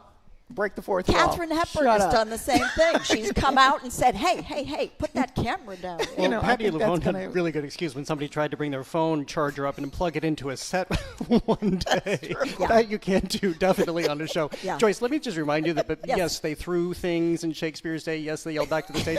They also disemboweled people in the London streets in those days. Do you want to bring that back? And there was a sign that said, don't do that. I was just going to say, don't do that. Okay, do not Joyce do Cole-Hayrick that. says, there's a line line. No, Don't take out all the entrails, only some of them. No, But there is a line. You can't have everybody just my sit there point is, silently. you can't pay hundreds of dollars. Yeah. Maybe price shouldn't be everything, but you can't pay that much money. Or, Callie, to your point, this is your first experience, and then not be able to hear what the actors are saying So or are you singing saying they because should somebody be able to respond in any way? Okay, here's what I think is going to have to happen. No, I am. Here's I'm what I saying think is that. going to Really? happen. Yeah. No, Yeah. that's what the whole show is about. I would like to go and hear Luke Evans sing. I don't want to hear the person next to me or behind me singing over him so that I can't understand the show. And by the way, the actors can hear it on stage. They've already said this. Yes. Well, you know that Patty LuPone, if you talk in front of her, she's calling you out right there. She's So they know everything that's you. going on. I mean, that's, Okay, here's what I think has to happen. They have to do what they did with some of those screenings of exactly movies Sound of Music, yes, where whatever. you'd stand they up have and a sing. they have a couple of them that are just total sing-alongs, and you just come and everybody be expressive. And Moulin Rouge has done this on Broadway, and yes, Six has done this on Broadway, where they've had special nights, so Joyce and all her friends can go, and you can sing all you want. Throw tomatoes and whatever. Do whatever. I And was then- thinking about that. You could have certain Right, ones, but right. then what about those other performances? You can't come to those? I mean, well, I think And- they're and going to have to act get up? serious. See, the problem is, as we've discussed here, these are very expensive tickets for a reason, because it's expensive to put this on. You've got this starry cast. This costs money. So you really can't afford to be booting people out. But I'm sorry, if you want to get your message, you're going to have to pull some people out of there when they start breaking your rule that says don't sing and don't throw stuff. That's the only thing that's going to get the message out to the rabid fans. Hey, by the way, they will pull you out. But nor do you know. have to sit there like a mummy. Okay. Well, I mean, the sign says we don't need you It's commenting. the culture of this show. I said that at the beginning. Yeah. But this All is right, what you get. For our listening audience, I'm going to test this because I have pointed out in the past that Joyce and I are frequently seated next to or in front of or behind one another, so I will be singing my way through the next show where we are seat mates. That is so not you. So that's not even. You can't even get away with saying What that. an empty threat. I will whisper sing into her ear. That's why the I was in entire a time. single seat in the front when the Wiz came here, so I could just sing my little heart out, and no one was around me. All right, well, coming up, Kanye, We Hardly Knew Ye. London's Wireless Festival was canceled this week after Britain barred the star from entering the UK for his history of anti-Semitic remarks. That and more is next on The Culture Show. Stay with us. The Culture Show is made possible in part by a generous contribution from the Fiducia Fund, proud to support this station's arts and culture programming.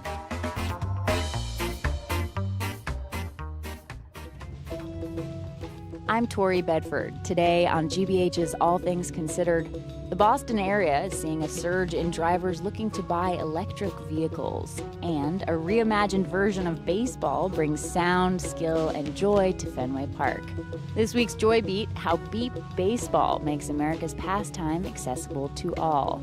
Those stories and all the day's news starting at 4 on GBH's All Things Considered. Funding for our programs comes from you. And Bryant University, ranked 5th in the nation for internships and recruiter demand by LinkedIn's 2025 Top Colleagues list. Committed to preparing students to be day one ready for success. Learn more at bryant.edu. And Modern Pest Services, providing integrated pest management for Boston homes and businesses. Modern Pest uses a prevention-first approach to seasonal pests to help target the source of the problem. Learn more at modernpest.com. The local businesses you hear about on this station power trusted journalism and stories that strengthen our community. Join the corporate sponsors who make public media possible. Learn more at gbh.org/sponsorship. Have a tip? Confidentially contact GBH News on the Signal app. Visit gbhnews.org/investigations to learn more. gbhnews.org/investigations.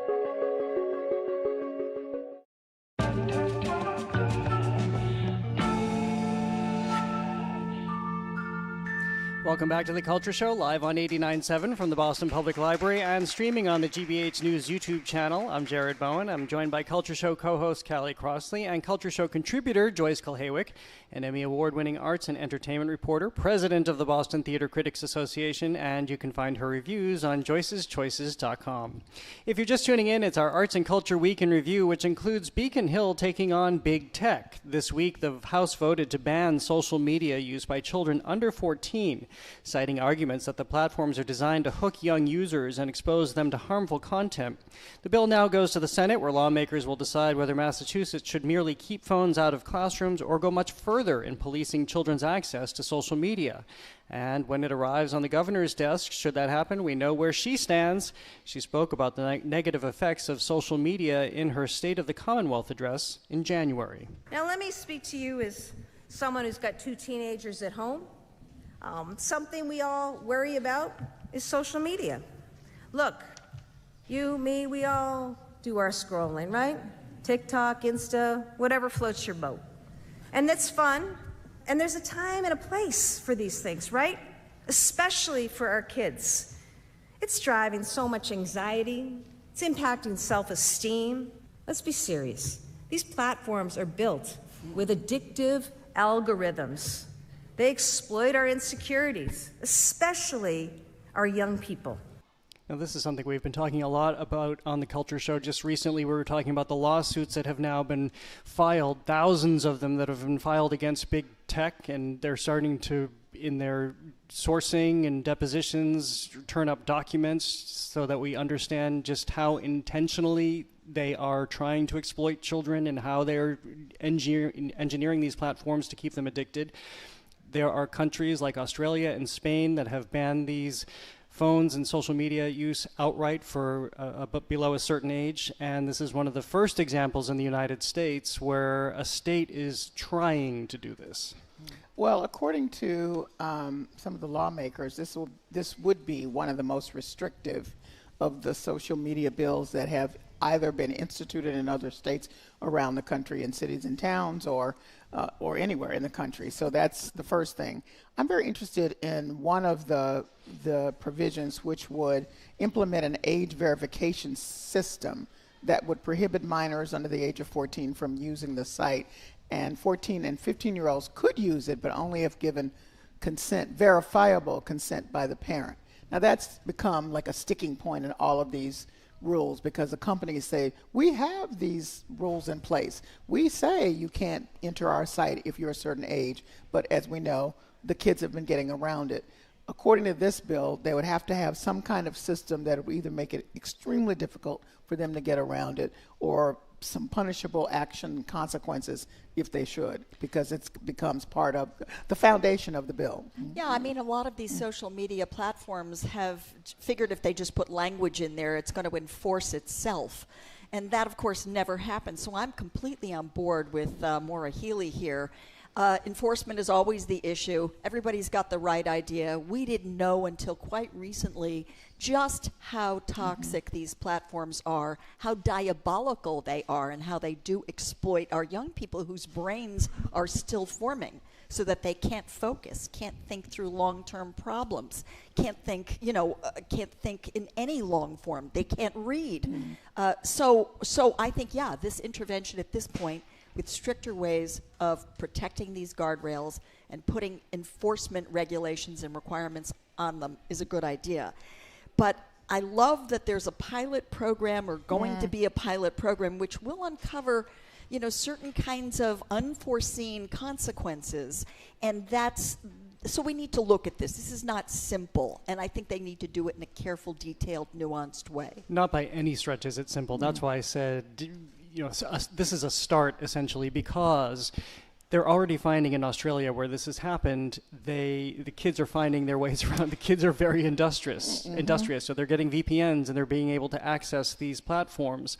But I think if you look how long, just a couple of weeks ago when we were talking about the lawsuits against big tech, we were talking about the prior lawsuits against big tobacco that changed that entire industry. Obviously, that's something that took decades to figure out. This clearly is going to take decades to figure out. We are just in these early nascent stages of understanding after living with these phones for about a generation or more, what they're doing, and it's going to take a long time to figure out how to work our way around that. We also know the power that big tech has. They can swat away these lawsuits that are happening right now because it is really a drop in the bucket. For companies that are making billions of dollars by the quarter, if they're only having to settle for hundreds of $millions or much less, they don't really care about this. But now we see traction. There's been so much conversation about the lack of guardrails in government around this. Well, now we're seeing it. We've seen it in Europe especially. The EU always seems to be ahead of us in digital matters, whether it's copyright or social media use. But now it is happening in our own country, and it's springing up from our own country. And there are also a number of attorneys general who are part of these lawsuits that are moving forward. So let me pick up on what you just said in terms of I think more people paying attention to this, people who are not necessarily in the thick of it. Mara Healy referred to teenagers at home, so she's seeing it every day. But for the rest of us all out here coming to grips with, okay, what does that mean if you don't have kids or whatever?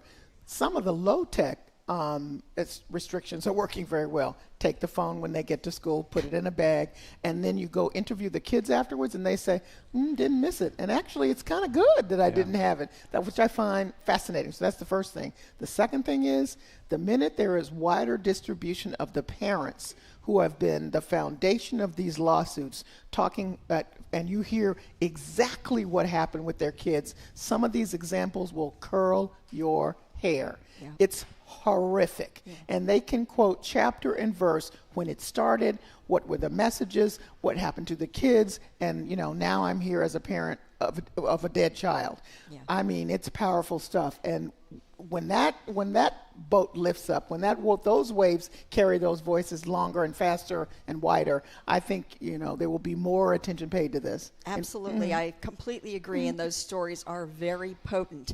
And it's taken us a whole generation to figure out just how toxic this is. I would have been a person 15 years ago who said, "Oh, come on, don't take the phones away. We need them. They're helpful. We can find our kids. They can reach us if they're in trouble, et cetera, et cetera."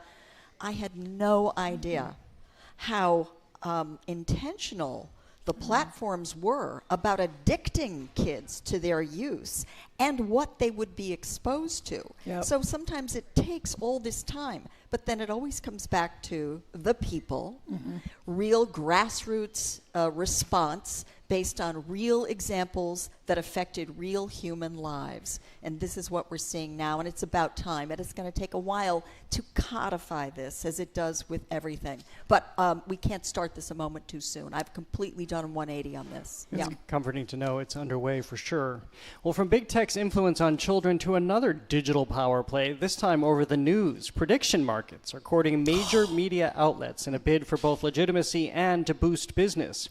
Kalshi, a regulated exchange where users trade on real-world outcomes, has partnered with Fox, CNN, and CNBC, while Polymarket is pitching tools that would bring market odds into news coverage.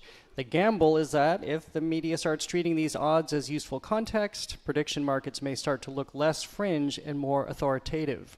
So prediction markets, just to spell this out a little bit more for people who don't know who aren't doing the gambling, but these are gambling enterprises that have sprung up where you can vote on everything from who do you think is going to win in the best picture race at the Oscars to at what time are we going to bomb Iran. So this is this whole sector of society, yes, of course, also featuring sports, but they have found, they being the prediction market companies have found a way into the news because they think it gives legitimacy.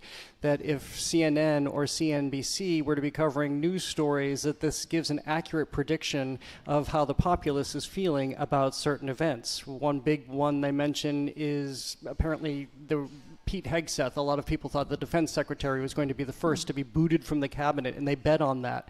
So that gives the administration, that gives news outlets a sense of where people are thinking and how they're thinking about the administration. Now, at this juncture, these news outlets say that no, this is just basically more pay to play. We're just going to be talking about what they're doing, that it's not going to inform our coverage. But this seems to be a very slippery slope. It doesn't just inform the coverage, though. When you start betting on things and gambling on things and people see those odds, people can be like sheep. They say, oh, that's where the odds are. Maybe that's what I should do. And then it actually changes reality. It alters outcomes. And then that opens the door to all kinds of unethical behavior, illegal behavior. My husband has been saying this for years. He said, this is yet another sign of the apocalypse, the gamblification of everything being transactional, every moment of our lives being able to be capitalized on, but it is actually altering the outcome of what goes on. And so if you bet on a game, and even though a person playing on a sporting event can't make that bet, somebody can offer that player, you know, a bunch of money to throw that game. And so it opens the door to all kinds of corruption. And again, I didn't used to think this was a big problem, but now with the amplification of these sites and platforms, again, too much of anything is just going to twist us into this whole corrupt, you know, megasphere. It's not good. I think it's terrible, as a matter of fact. Prediction data. Well, I think what you started off with is the biggest and horrible thing about it, which is if I see it on the screen, then whether or not anyone tells me it's legitimate, it becomes legitimate because it's on the screen next to the stock market numbers. And so it feels like, oh, well, that's what everybody does. I should pause and say that the Kalshi prediction market is the one that is international. So people can, you know, and have voted on wars. You can't do that on Polymarket. The other thing I should say is that, and we discussed this in a press play segment on BPR, Boston Public Radio, a couple of weeks back, that journalists, and there was one in particular who stepped forward to talk about this very scary situation of being threatened with his life by someone who had made a prediction. The journalist wrote about it, the reality of the situation, which didn't conform to his prediction. He called him and said, you need to change your story. You don't have to change the whole thing, but a few words would make it so I would be okay. And the guy said, what are you talking about? No, I that's what happened. I reported it. And he said, well, you know, do you want to live? And so he went public, hired a lawyer, had to try to protect his family. So we're not talking about, this is not a small thing to be putting that kind of pressure somewhere in a place where people think now it's legitimate, and so, you know, they probably feel even more empowered to call up a journalist. Well, and the other thing we have to talk about here is why these news agencies are doing this. Well, they're doing this because they're trying to bring in more revenue. Although in CNN's case, they're likely to be. They're being swallowed up into one of these monoliths, as Warner Brothers gets swallowed up into one of the monoliths. But there's less and less editorial control here, and if they're thinking that they have to bring revenue stream in because the markets have approached both the big news outlets and individual journalists because they're trying to influence people by Substack reporting and TikTok reporting. I mean, they're going far and wide. They see the business opportunity here, and this is allowed to happen. And we know how this works in news. All of us have worked in news for a long time. Once the camel's nose is under the tent, then this becomes policy. Yeah, that's right. Yeah. It's very, very scary to me, and because we don't fully know the impact of these markets, even in their own lane. Now we're talking about putting them in other lanes. We really don't know the impact of it. Exactly. So Fox News is going to be reporting. I guess Kalshi is teamed up with Fox News, who's going to report or use this data to predict outcomes. And again, that's so scary. Yeah, money ruins everything. You bring that in, and people are going to find ways to take advantage of that system so that they can capitalize it and have their lives threatened. Right. Or who knows? You know, who knows? But it's out of the box. Yeah. It's out of the box now. Well, next, Kanye West has spent years testing how far his anti-Semitism and extremism can go. He just proved he can still sell out SoFi Stadium in Los Angeles. In Britain, though, he hit a wall. The UK barred him from entering the country, resulting in the cancellation of London's Wireless Festival, where he was the headliner. But it's raised a larger question about free speech, public harm, and when a government has a right to draw a line. So the timeline for Kanye West is over his career. He has said and expressed any number of anti-Semitic sentiments being a proponent of, I can't even get the words out myself because it's just so incomprehensible, but being a proponent of Nazism, selling swastika T-shirts, then completely reversed course earlier this year. I think he had apologized before, then recanted that apology, and then earlier this year apologized once again, took out a full-page ad, said that because he had undiagnosed bipolar disorder and a brain injury, this is the reason he said any number of the things that he said, as if that is supposed to completely rehabilitate him. It did here in the United States, it seems, where he did sell out Los Angeles for these concerts, but it was actually Keir Starmer in the UK, the Prime Minister, who said, based on your anti-Semitic views, we are not allowing you into the country. This was along with the Home Secretary who oversees immigration in the UK, and it shut it all down. There's a debate both here in the United States and in the UK about when you should exercise free speech, and was this appropriate? Should he have gone on, even though we know what he has espoused in the past? Well, I say no, because of, I mean, he has a very clear and documented history, period. So I don't know how you get around that. I recognize that Keir Starmer was in a difficult position trying to figure out how to balance the free speech versus what is an understandably scary situation in the UK and elsewhere. Also here, I'm not saying the United States is not a part of this wave of anti-Semitism that has increased exponentially, and particularly in the last few years. So if you look at it from a security standpoint, which they could, I don't know how, exactly what reasons they use, but moving away from the free speech, but from a security standpoint, that's a security risk because they have issues that are been out there.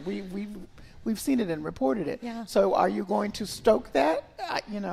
That's an issue. This is such a tough issue, I have to say, because when I first heard this, I thought, okay, I can see why Ye, as he's calling himself now, was banned from that festival because that's a private undertaking.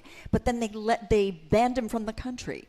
And then I became aware that England has had stricter rules about who can be let in based on their views. But here we would not do that. So for me, it was absolutely an issue of free speech versus the weaponization of that speech. And at what point does speech become weaponized? Yeah. So I will say that to something you said earlier, these apologies that have been coming, he took out that ad in the Wall Street Journal, and then he backtracked on that, and then he did something again. These apologies are always very well timed to the release of the next album. So he's just released this album, Bully, which is not provocative or inflammatory in any way. And I think he's trying to, he's trying to sell records. Again, it comes back to money. I don't particularly trust him one way or another on this issue, because as recently as like a year ago, he was working on songs like Gas Chambers and Heil Hitler, which have been used by people like Nick Fuentes, noted anti-Semite, racist, et cetera, to rally people. So these platforms where points of view are expressed then become weapons. So this is a very tricky territory.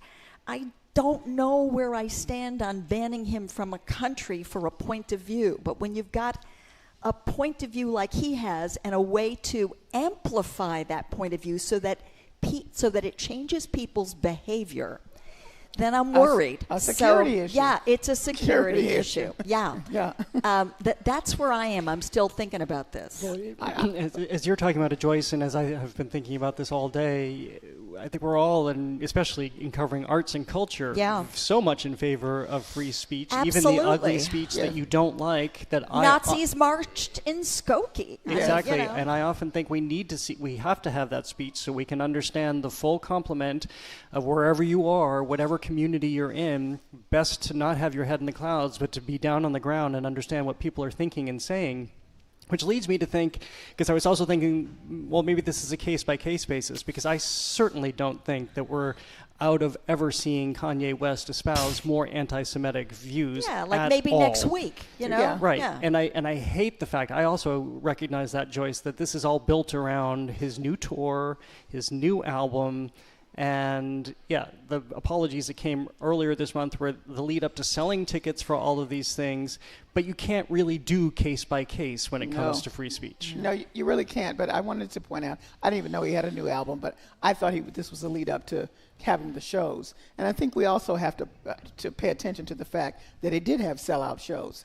Who are the people filling the stands? Yeah. I mean, they've made a decision about what they think about him. And I know to a person, they all know that those apologies were fake. So there you have it. Yeah. And that's very distressing to me, is that he's able to sell out shows at this point, knowing full well what he said and who he is. Yeah, at this but point. People have the right to go to the shows they want to go to. I'm not stopping right. them. And I'm not stopping them. Exactly. I'm just saying it's making a statement, though. It's true. Yeah, that's but all. If you lead somebody, if you exclude somebody from the country, I'm thinking about the backlash.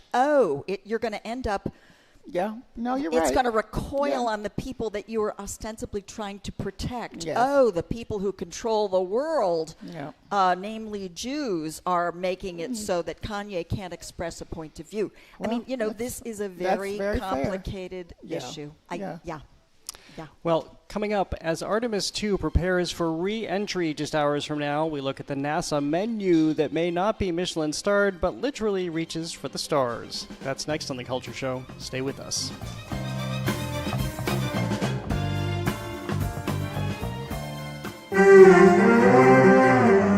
The governments of India and Pakistan have long been adversaries, but art and culture keep their citizens connected. So we have this very tense relationship with our neighbor, but it's also a relationship of love and understanding because we share songs, we eat the same food, we look alike. One musician is celebrating that connection with his new album, Next Time on the World. This afternoon at 3, here on GBH News 89.7. Our programs are made possible thanks to you. And PNC Bank, who believes when you pay attention to the details, amazing things can happen. Like when you check the pockets of a jacket you haven't worn since last fall and find $20. PNC Bank, brilliantly boring since 1865. And Blythewald, with big, beautiful bamboo birds. 6 sculptures in the gardens, 15 to 30 feet tall, by artist duo The Mythmakers. Learn more at blythewald.org. And the Boston Pops, filling Symphony Hall with many voices and genres this May and June. Guests include John Batiste, Leslie Odom Jr., Ben Folds, and others. More at bostonpops.org. Local stories, live radio, and breaking news at your fingertips.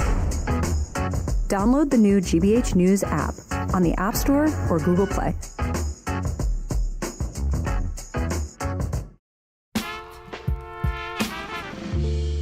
I'm Jared Bowen. If you're just tuning in, this is The Culture Show coming to you from our studio at the Boston Public Library and streaming on the GBH News YouTube channel. I'm joined by co-host Callie Crossley and Culture Show contributor Joyce Kulhaywick. We're going over the latest headlines on our Arts and Culture Week in Review, which includes the Artemis 2 menu. Before the crew splashes down tonight, we're checking out the food that fueled the mission, a meal plan with some real launch and lunch power. This is a really interesting part of this mission.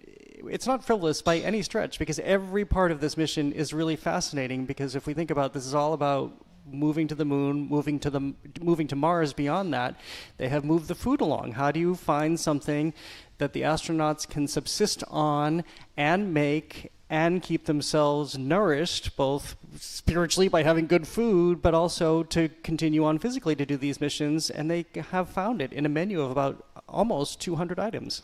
The most important, 5 different hot sauces. I think that's where it's at.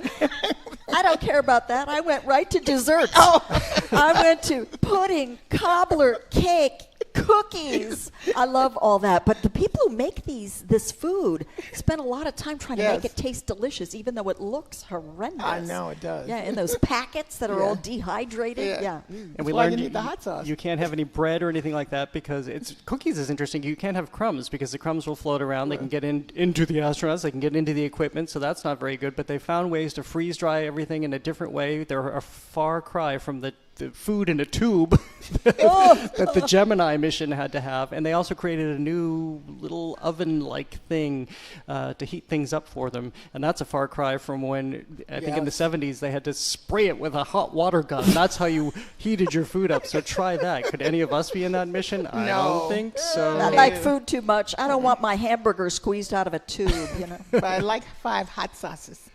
Yeah, that's pretty tasty. All right, well, it's time for our week in preview with a rundown of the arts and culture events we are looking forward to this coming weekend. Callie, what's yours?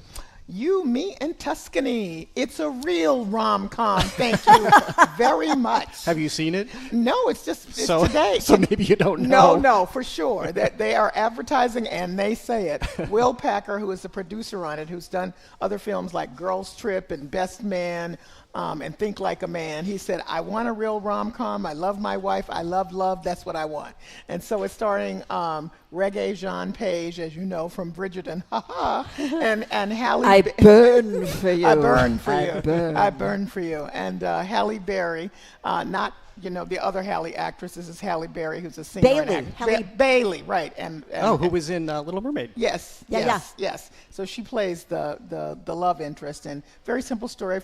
Takes a trip to Tuscany spontaneously, meets up with a guy, hangs out with him, and then realizes he has this hot cousin that would be Reggae Jean Page. So there you go. I have to say, when I went to the drama the other day, they played the trailer for that movie, and I thought, I'm going to have to chase the drama with this because the drama was a lot. As much as I liked it, it was a lot. I know. You need love, so I'm excited about that. It starts today. Excellent. Joyce, what's your look ahead? I have seen The Outsiders. It's now on stage at the Opera House, presented by Broadway in Boston. It's actually celebrating its 2nd anniversary on Broadway, but it's still here, and this is the last weekend you can see it.